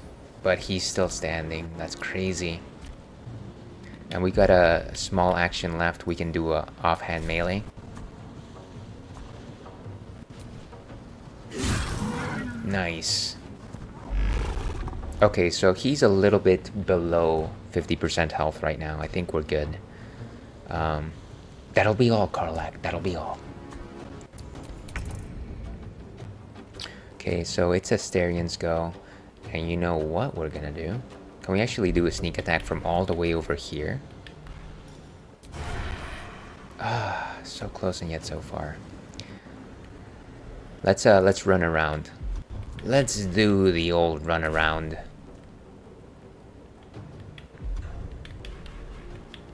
Fortunately, he can actually do this with a minor action. Let's go all the way over here and shoot him from there. On the way. Look at how much he can run. It's crazy. Ah, see, I knew Asterion was going to be an asset. He's always an asset. Let's not kid ourselves here. He's a darling. I wish that I wasn't playing lawful good. Because he would be it. He would be it. Sneak attack. Ooh, beautiful. And he still got 9, so I'm gonna go all the way up here just to stay safe. Okay, let's end turn. Oh man, wow. Okay, so who's up? Maul blow. Let's take him off to the mall. Dang, he's at 7. We end our turn with Darth Maul. Let's do this. I don't think I can leave this guy without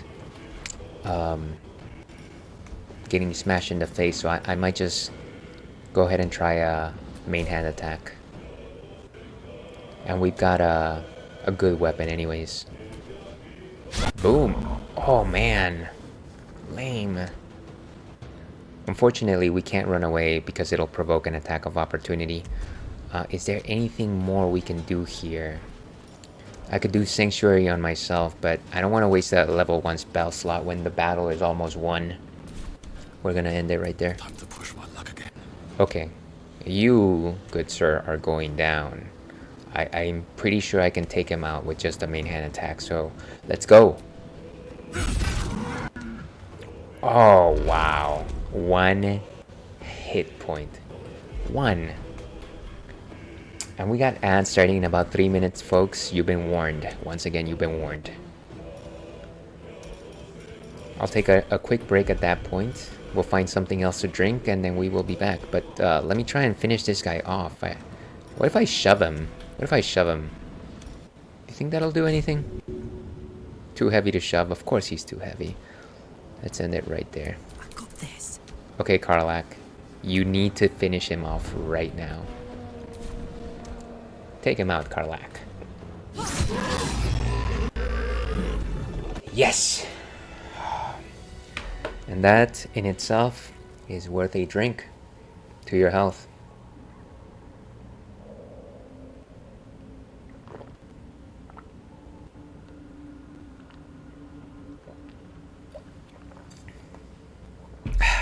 Beautiful. So let me go ahead and check on a few things. I know that we looted some good stuff from these guys. I also think that we're in need of a break, to be honest. Like, the characters actually need a break. It's like we got an amulet from one of these guys as well. I wish I had somebody with nature to figure out what's happening in terms of the spores.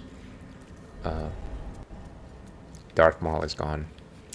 What was I gonna do? Oh, yeah, I was gonna change the music here. Where is my long grain game should be good. Long grain game, everyone. Okay. Alright folks, so what we're gonna do is we're gonna take a quick ad break since they're about, I'll probably just start playing them as soon as the Be Right Back screen is back. But then I'll be away for 5-6 minutes, do some stretchies, get a bio break.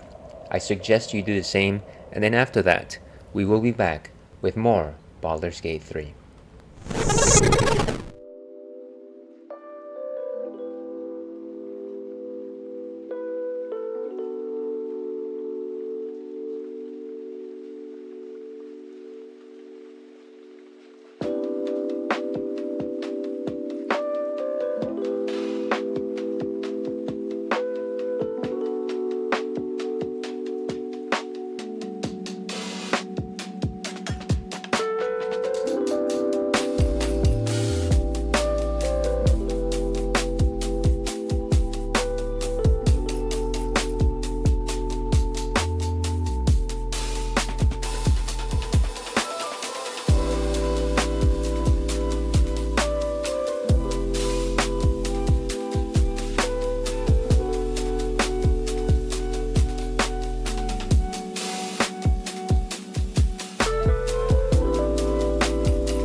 Hello and welcome back to the Ales and Fails stream. I'm your host, Alewolf, otherwise known as Ales, gentleman streamer, the world's least interesting man.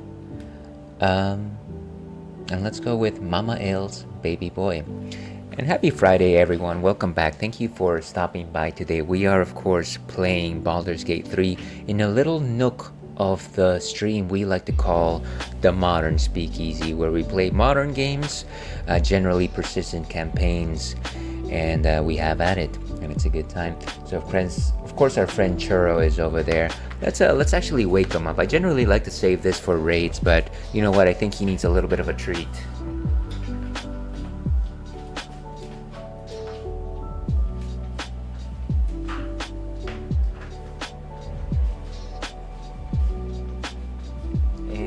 Maybe let me go ahead and actually maximize the screen on that while I banter over here. But yeah, he's playing with his little puzzle, and it's full of treats, and I'm sure that he's having a good go at it. And of course, he's probably going to move over the carpet, but you know what? It's okay. It's his spot. He's trying to get those treats from those little Tetris blocks. Let's go back over here. Before we actually move back into the action, let's go ahead and talk about what's next on tap. We've got one more drink for you guys today. This is something we've had very recently because it is October, the month of spoopiness. This is Smashed Pumpkin, and it is an Imperial Pumpkin Ale. Now, of course, it's got a beautiful purple and orange can. I really liked it. This one kind of just like burst into the scene when I saw it on the shelf. It definitely suggested to me, hey, I gotta get that. It looks almost like the orange that you would see in Nickelodeon GAC. But what exactly is an Imperial Pumpkin Ale, you might be asking yourself? Well, an ale is a type of beer, of course. There's two main types of beers, ales and lagers. Ales are top fermenting, lagers are bottom fermenting. Ales ferment at relatively cool temperature. Lagers ferment at refrigerator temperature. Ales are very rich in their body. Lagers are a little bit more crisp and a little more light. There's a few more distinctions there, but don't need to talk about it too much. Now, how do you make an Imperial Pumpkin Ale? Well, how you make a pumpkin ale, period, is what you do is you start by, boiling your malts. You have your base, and then during the fermentation process, you throw in chunks of pumpkin into your brew, and what that allows is for. Thank you very much for the hydrate, Kodama, and welcome in. How are you doing this fine afternoon? Let me get this sentence out before I properly greet you, and I promise that I will. But yes, you put in some pumpkin into that fermentation tank, the yeast eat up all the pumpkins, and it's all fine and dandy. From there, you get pumpkin flavors in your beer. Now, how you get the Imperial moniker? Well, Imperial beer is something that is suggested to be around percentage of 8% or so. And so at that stage, you can call anything under the sun Imperial for the Empire. Welcome in, Kodama. How are you doing this fine day? Sorry that I had to hold up on you. Certainly it was nice lurking in your stream in Earthbound. I don't know how far you got because unfortunately I had to step away from my computer, but I did see that you made some good progress there. Sorry that I couldn't stay in chat, but it was definitely some fun stuff. And of course, I believe this is how we do it. By the way, let me know if you would rather call you something else. And I don't have that command. There we go. So, what is this? I'm sleepy, but glad I had a chance to check stream out. Well, thank you so much for popping in. And you don't have to stay if you don't want to. I very much appreciate you, popping in to say hello. Now, while I have everyone's attention, all two of you, I don't care if you're watching this in a VOD. Drop whatever you're doing. Stop. Don't call mom. Don't wake daddy. And give our friend Kodama a follow, who is an excellent streamer. Recently met them on Blue Sky, and they were last playing the best game of all time, Earthbound, of course. So yes, please give them a follow. Kodama is fine, and thank you. Absolutely. Once again, thank you very much for popping in. I'm not gonna keep you if you don't want, but let me just ask: Are you familiar with Baldur's Gate 3? Do you play modern games? While that is happening, let's go ahead and see what Untapped has to say on this particular beer, because we do love talking about beer by moving over to this screen. 9% alcohol by volume, so it is definitely Imperial Pumpkinhead's bigger brother, a big-bodied beer with a light coppery orange color and pleasing aromas of pumpkin and nutmeg. And dear folks, tell me what is not more reminiscent of autumn, if not nutmeg. Let's go ahead and go back and taste this thing.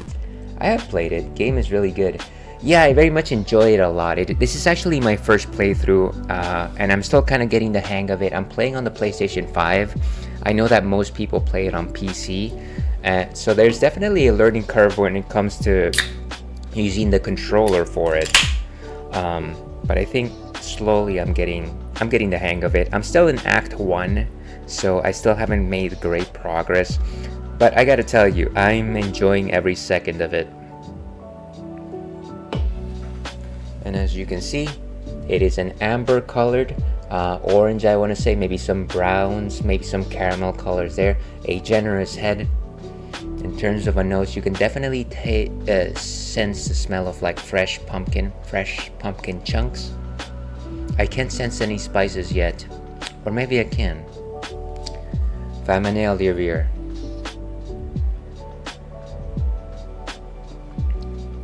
Very light in terms of body composition. I want to say maybe like a 1.5 out of 5 in terms of thickness. Very sweet, very representative of pumpkin. And I gotta tell you, as an amateur brewer, making pumpkin beer is not easy. You have to chuck in a lot of pumpkin into your fermentation tank in order to actually get those notes right in. And thank you for noticing, Kodama. That's actually my boy Churro. He's a corgi of 6 years old. And yeah, he's my streaming buddy. I'm glad that you enjoy him. He loves to just hang out there. He's got his own little show. Now, in terms of, I don't want to say that I'm really sensing any bitters here. Good spice notes. Definitely strong nutmeg there. I want to say maybe a little bit of cinnamon. A slight creamy body to it as well. Excuse me just a second. Alright, much better. And yeah, I want to say that that the primary flavor really is the sugars from the pumpkin itself. I wouldn't call it malty, but I would definitely say well-bodied. So I enjoy this. Let's go ahead and give this a rating. 3.75 is a solid for Smash Pumpkin today. And cheers, we got it. With that, let's go back to Baldur's Gate 3. Alright, and sorry about that, folks. Gotta get in the beers chat. So we just defeated 2 giant minotaurs. Who knew that there was more than one? I almost feel like we need a short rest. At this point, I kind of feel like we need a long rest, but let me see if I can explore just a bit more before we do that. I know that we still have like some weird effect around us, but I'm not 100% as to what it might be. Yeah, we're coated in something. What a day. Or at least Tamaya's is coated in something. Whatever comes. I wonder if that's actually his No one back home will ever believe this. his armor characteristics conditions. Okay. Temporary hit points. Maybe that's what it is. Aid until the next long rest. Nice. And we are noble. We are afflicted by the condition of being noble. Okay. So I think maybe nothing that we have to worry about so far. I did want to make sure that we give that pendant to someone. Despite it. Okay. And sorry folks, I gotta tend to one small thing here. I just wanted to give a look-see. Okay. Alright, let's keep going. Where's that pendant?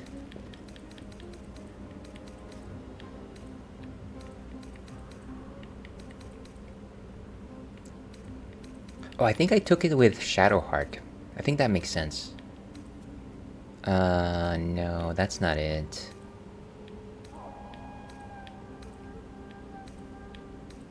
Where is that thing? Oh, here it is. Amulet of the Unworthy grants resistance to slashing damage and grants vulnerability to bludgeoning damage.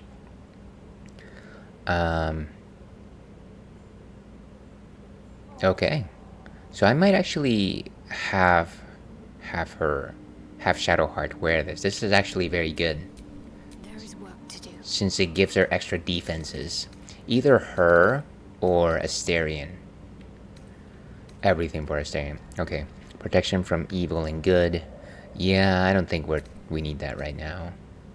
Let's give her this new talisman. Beautiful. Okay, 3, 2, 1, let's jam. I've wished to live in more interesting times. Actually, can Shadowheart just cast a spell on Timaeus? Because he's definitely I hurting. wonder. He's a hurting. Guidance. Preserve life. Healing word. That could be good. It takes a level 1 spell slot though. I feel like we're not gonna have too much more after that. Maybe what Timaeus can do is just take a potion. Never a dull moment. Never a dull moment. Okay. I don't like wasting these, honestly. Maybe let's just take a small one. And see how far we can get with that.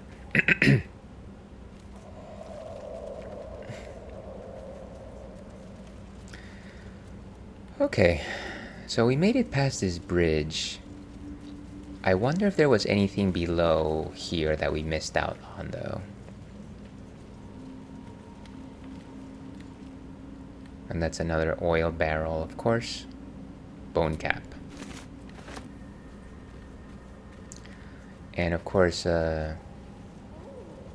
Asterion went this way. Well, what's over here? Oh, what is that? Is that a trap? It looks like the sword. Failure Alluve. Slender drow blade impales the stone before you, keeping a silent vigil. Okay. Well, let's do the paladin. Let's be true paladins, why don't we? Consider what the appropriate ritual might be. Okay, that's actually not gonna be a difficult roll at all. Do I need to add a bonus? How many guidances do I have? Well, I feel if she's just offering, why not? Roll them. Now that's classy. Artificial 20, let's go. This blade was a warrior's sacrifice to Illustray. Blood can only be honored with blood. Okay.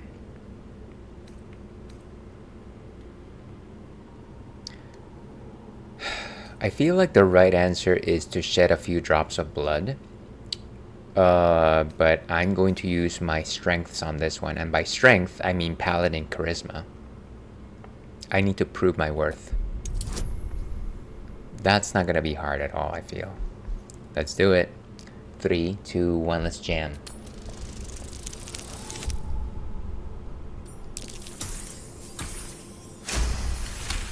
Artificial 24. Sounds like one of the androids from Dr. Giro. It feels like you're warring with 10 people for the blade. With another hard yank, the weapon slips free from the stone. Ooh, nice.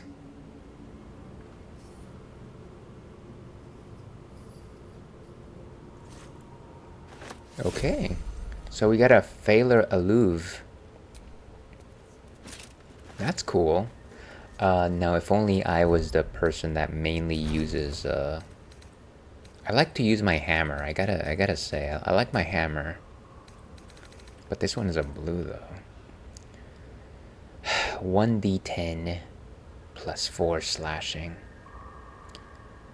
Class actions. The drow inscription on this blade appears to have been recently carved. It translates, "Though I have to leave you, I will dance forever in Illustra's light." And it requires finesse. I almost feel like giving it to like Will, but you know what? Will's not here. Maybe I can give it to Karlak. Does she potentially have Making me sweat. need for this? I know she's got already one fun weapon. She's got a, what is this, a spear? The Watcher's Guide. It's a one hand, and then just a regular longsword. I'm trying to take advantage of the fact that she can wield two weapons. And yeah, she can probably make good use of this. I do love me some very effective Karlak. So now she's got two swords. I wonder if I should just give her the give her just like two blues. Would that be too much? Of course it's not too much. Watcher's Guide. So spear or a glaive. I almost don't think it makes sense for her to have like two different weapon types. I feel like two swords is actually good. So she has two long swords. I like it.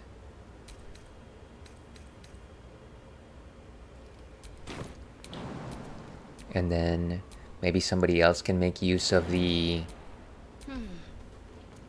weapon that she's not using anymore. Is Shadowheart proficient with anything else other than maces? I feel like I kind of just railroaded her. Let's see. Oh, she's actually okay with glaives. She would have to use two hands though. For every drop, piece of the soul perishes. And then what is this guy? The Watcher's Guide. I almost feel like this would be good if she just uses it on one hand and keeps the shield. It is a... oh wait, this one is two-handed. This one though is versatile. So maybe let's have her equip the Watcher's Guide. Yeah. Okay. Cool. I like it. Let's keep going. Is that blood? No, never mind. Okay. So I think we've explored this area to our heart's content. Let's keep going, folks. This is where we came from, of course. And I'm sure we've already gone through these items. Oh, there's just a random staff. Might be useful. Yeah, just take it. What are you doing? In just a second here. Okay.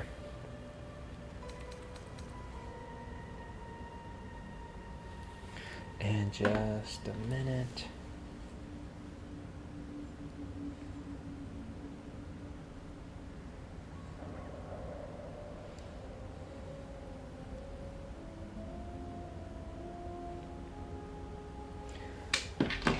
Okay, let's keep going.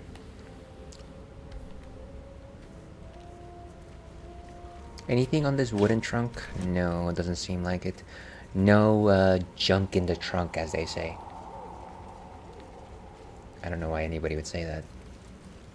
What's up here? Just a giant mushroom. Nothing of particular significance. There's a green there. And I am green with envy. Dragon egg, a mushroom. These are the two locations where we had that fight. And if we go this way, that's where we found the special sword. Yeah, I don't think there's anything else here, so we can keep moving. We are in the Underdark Dark.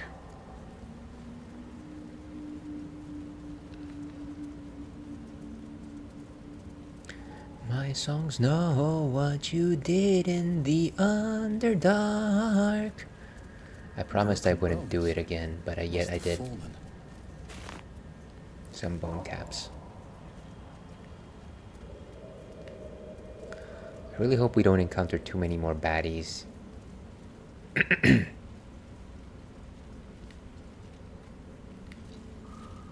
There's our friends, the Minotaurs. Viridian Crystal. What was the Viridian City song? I'm on the road to Viridian City. I was hoping you'd come to chat. What do you need? I would love to chat, but now is not the time. Ooh, nice. Nothing of particular interest. And of course, even though this is a drinks-friendly stream, we highly advocate the consumption of water. Stay hydrated, folks. It's hot out there.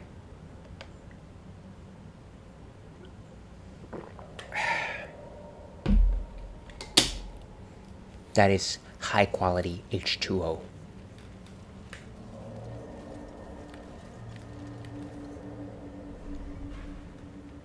Take some mushrooms. Seems like we're definitely stocking up on our shrooms here.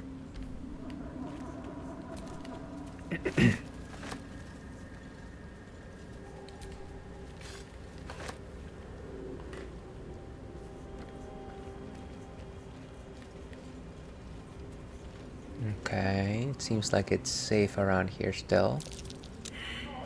Let's switch to Asterion. Touch me. Whenever I fail a perception roll, I'm like, I gotta... Oh dear. Someone's left a trap out for us. Thank you very much for bringing me back to reality, Slonko. Cheers to you.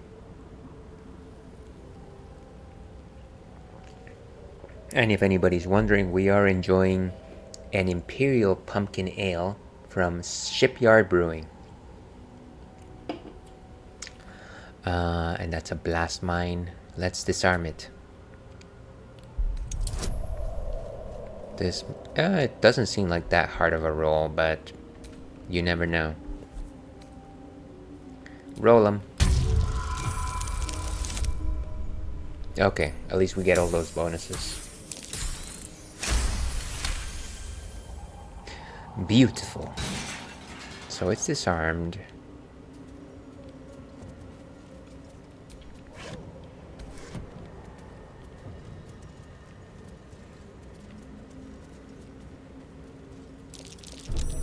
Oh gosh. Someone's left a trap out. Could you guys not walk on those, please?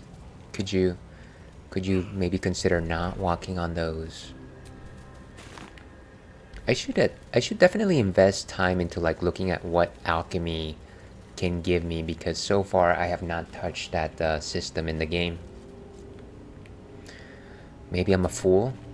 Do you think I'm a fool? I'm just gonna say throw him. Nice. Natural 18. Look at that. Artificial 30. One more. For your old pal, Asterion. For your old pal.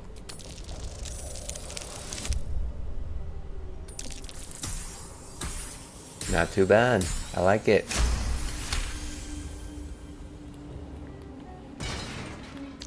Okay, so let's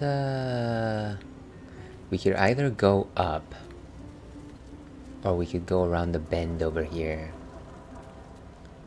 Well, I mean, we've essentially made it all the way over here. I kind of feel like we need to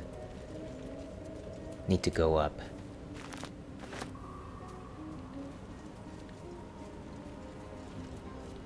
Tread carefully. Good advice, Asterion. This is a storehouse. And an earthquake is happening. Wow.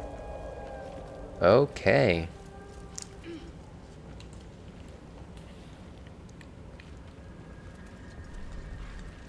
Let's check out if these wooden crates have anything.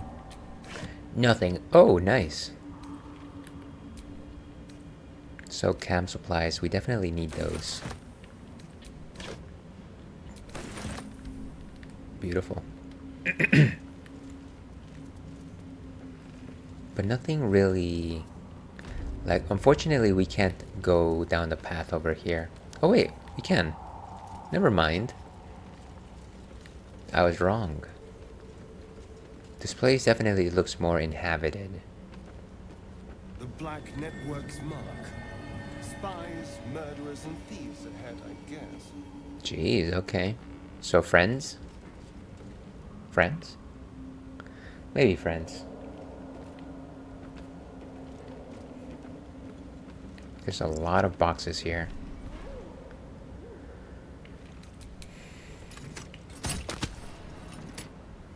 What's happening here? Oh, we're taking shots at those things? No need. Don't need that many torches.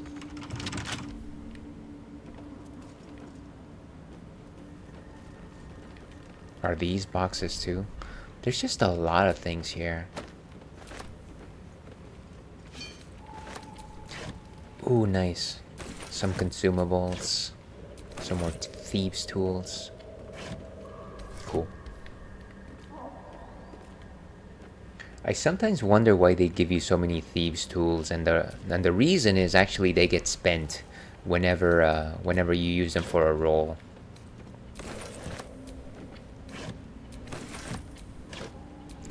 Asterion has no misgivings about potentially stealing. I think he's cool with it.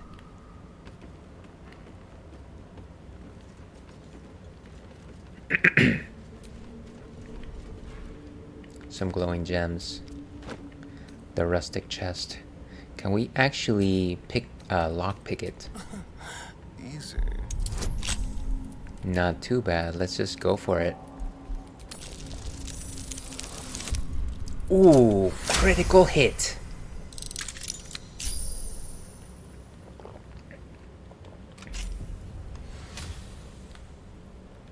Use the thieves' tools, of course.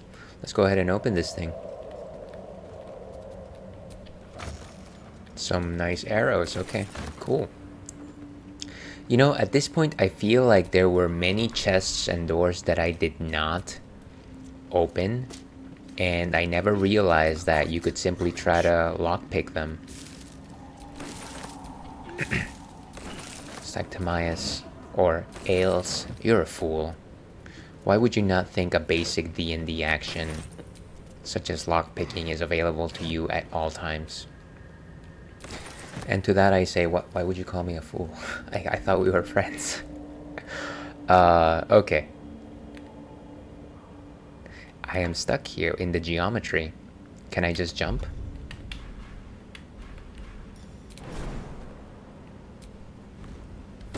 Okay, cool. Let's keep going over here.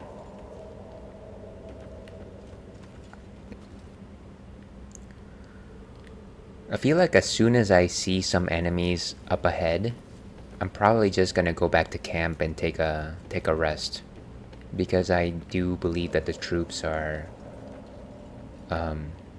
tired. Okay, we're gonna need to lockpick this one as well.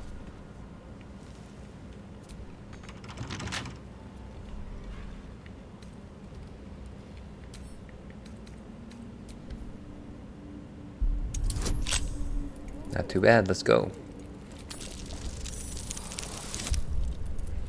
Very cool. Success! Like they would say in Super Smash Brothers.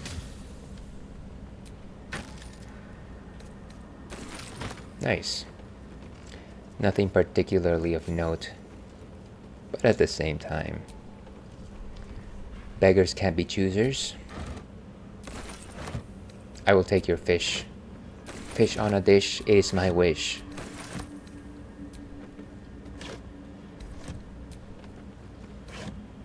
Viridian crystal. Barrel aged Calideran. Oh, okay. So it's like, I'm assuming it's some sort of alcohol. It's like ales. You should know this stuff. It's in your name. Fails.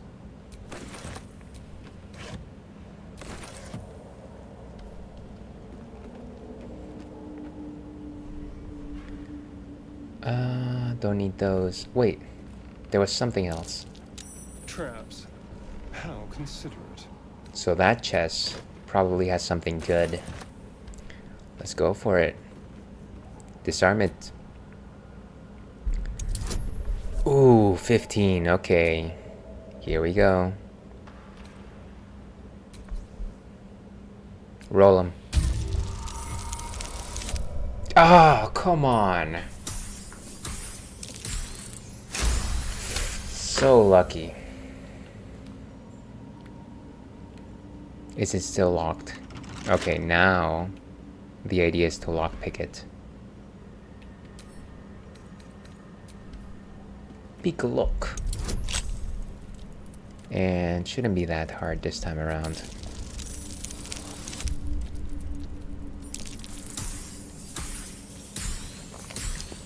This is so much easier with Asterion in the lead. I gotta tell you. Nice. So, some spells. Scroll of False Life. 7 hit points until long rest. I'll take it. 3 of them, huh?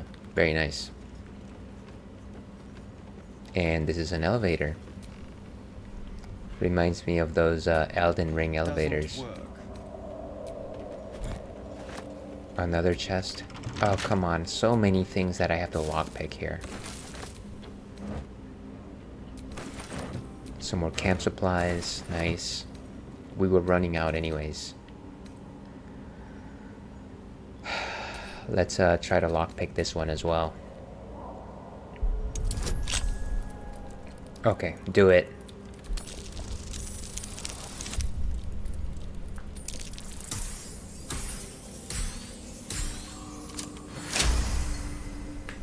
Success. Ah, this skill has been so useful.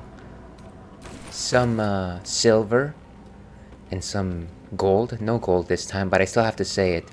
And those of you who know, if you know, you know. Gold Rush! Don't ask me where that comes from because I will never tell. Unless you ask me. Open crate. A rope. Ooh, nice.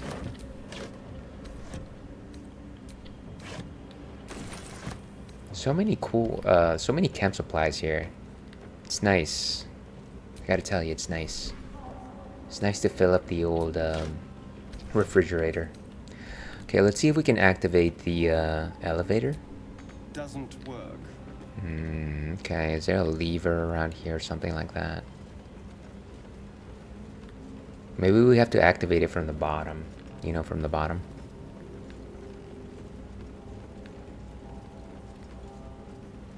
Anything else that I didn't leave touched? Okay, what is this? I think this is where we came from, right? Yeah, I think it is. What about this location? No, that's the elevator. Okay, so we've gone down that way.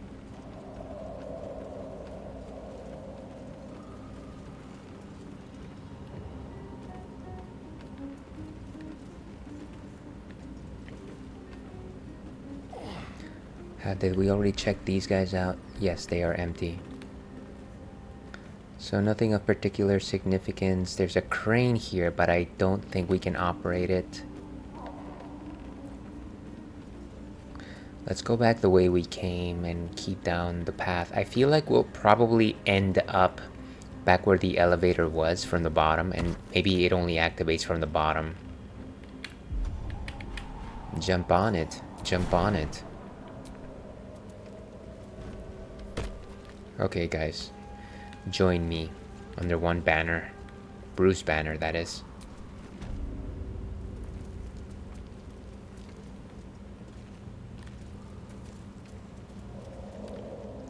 What is that? Glowing bulb. What if we just shoot it?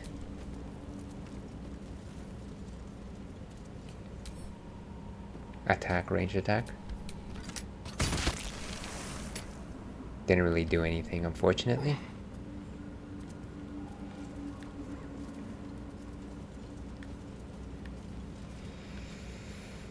Maybe let's go down here and see what's up. It's like, what is up, young kids? Survival has failed. Oh, it's a dirt mound. That means that we can actually dig up treasure. Let's get going. Let's see if we can dig it up with a shovel. We are Shovel Knight today.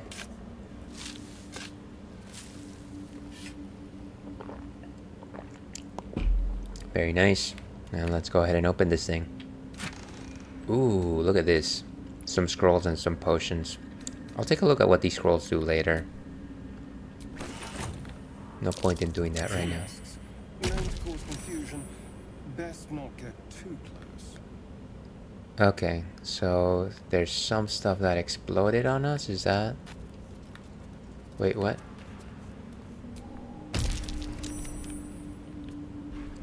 Tin mask spores.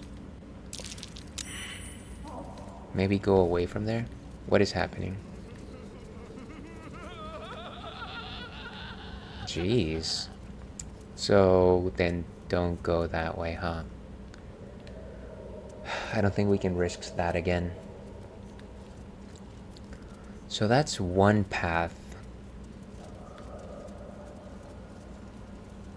Is there another path we can take here? This is where we defeated the Minotaurs, so I'm sure that this is where we're supposed to go. But don't go in that direction, I guess. That's the idea.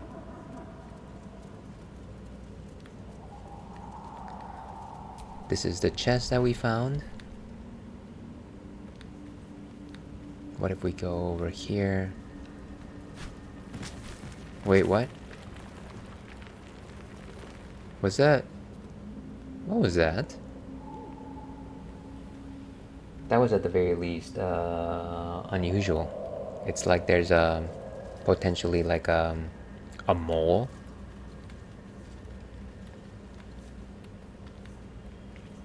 Every time I say the word mole, I am reminded of that movie by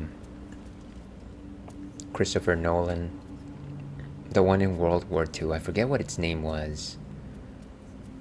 I think those are the mushrooms that made us go crazy. But like chapter 1 was called... Torch stalks. Hell of a combination. The first chapter of that movie was... Fused by one, blown up by the other. Was the mole. And it was always just like a confusing title. What if I go with Asterion What now? and I shoot at one of those? Would we be able to take out some of these bad mushrooms? Chain reaction, look at that. Beautifully thought out. What to do? What to do? Just a second here, folks.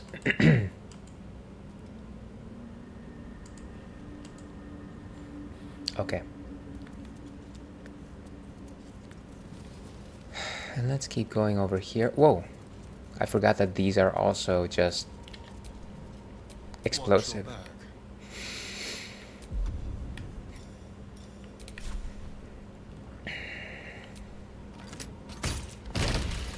Nice.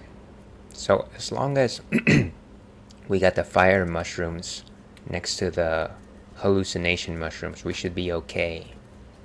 Since we can just set them off altogether.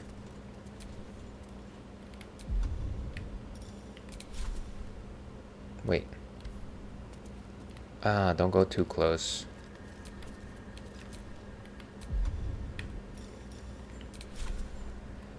Okay. Go over here. Torch him.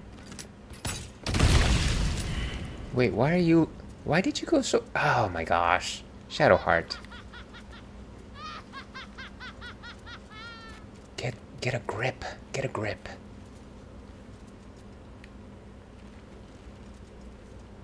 Okay.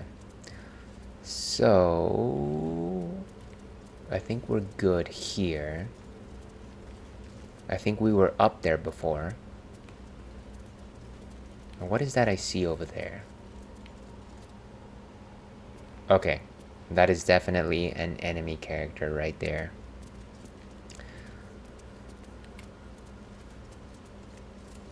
Dead Durgar. Unfortunately, some Durgars perished.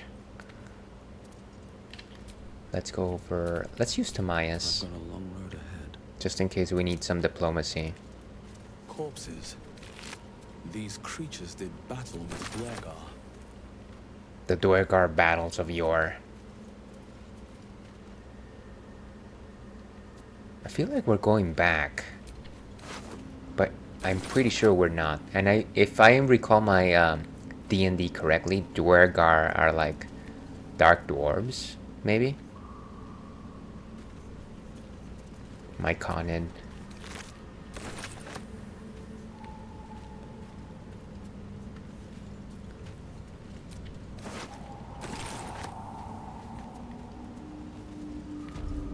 Decrepit village. We've made it to a village, huh? Let's see. Wow, this place is massive.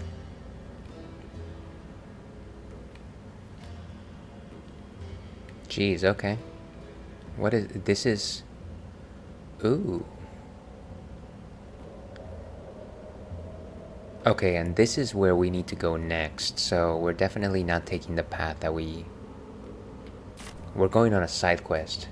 Which is not the worst thing in the world, all things considered, right? Not the worst thing in the world. Maybe next time we pick this up, we should probably take Will with us. I feel like he has some nature knowledge, potentially. I forget what his skills are, but he is a druid, or druidish. I believe he's the one that can shapeshift. So I assume that he has nature knowledge. I really haven't used Will a lot, so it might be a good idea anyways.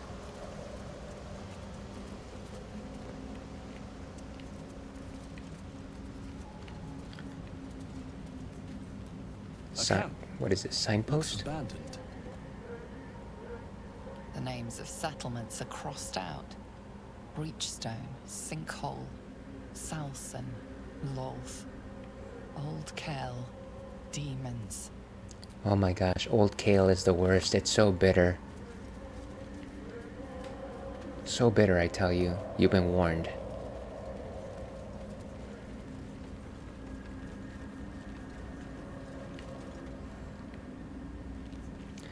And clearly, we are very close to some sort of village or something like that.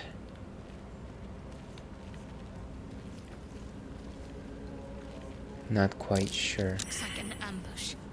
Okay, turn to... Keep a blade close.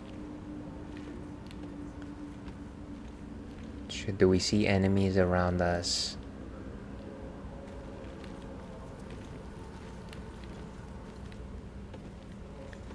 Asterion, you gotta tell us. If you know, you know.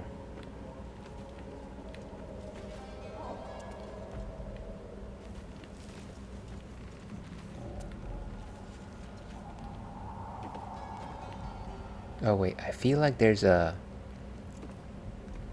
like somebody behind us. What? Gek!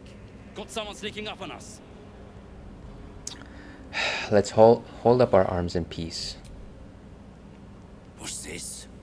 Got ourselves an infiltrator? You move pretty quietly. Not quietly enough for my liking, though. Noise gets you eaten down here. Reckon I'll hush you before something hungry comes along. His gnarled fist grips an axe. Okay. Let's see. Take your hands off.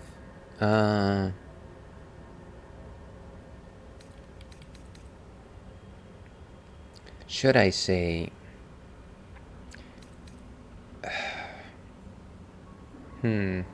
I don't know. It's either a 1 or 3 for me right now. I feel like this one can be a little bit aggressive. I can be discreet. No need for bloodshed. Oh gosh, this is a very difficult roll. Okay.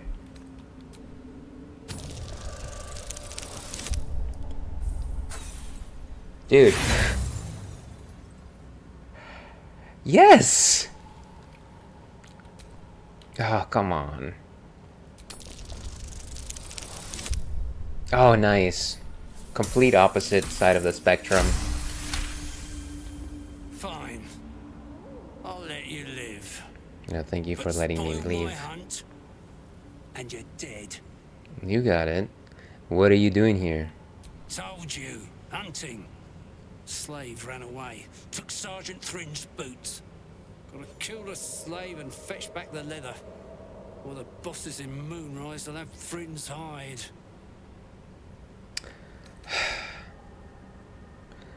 We should definitely do the paladin thing, but maybe let's try and reason. Would you really kill someone for a pair of boots? Sergeant told me to. Besides, we're talking about a slave. I gotta challenge him, I'm sorry. You'll do no such thing, slave keeper. You'll die here. A bleeding heart, are you? Reckon I'll just roast and eat it. And of course, we've got a massive battle ahead of us. I thought I was just facing the one guy, and I am not. Unfortunately, that is the end of today's silliness. Let's go back to intermission.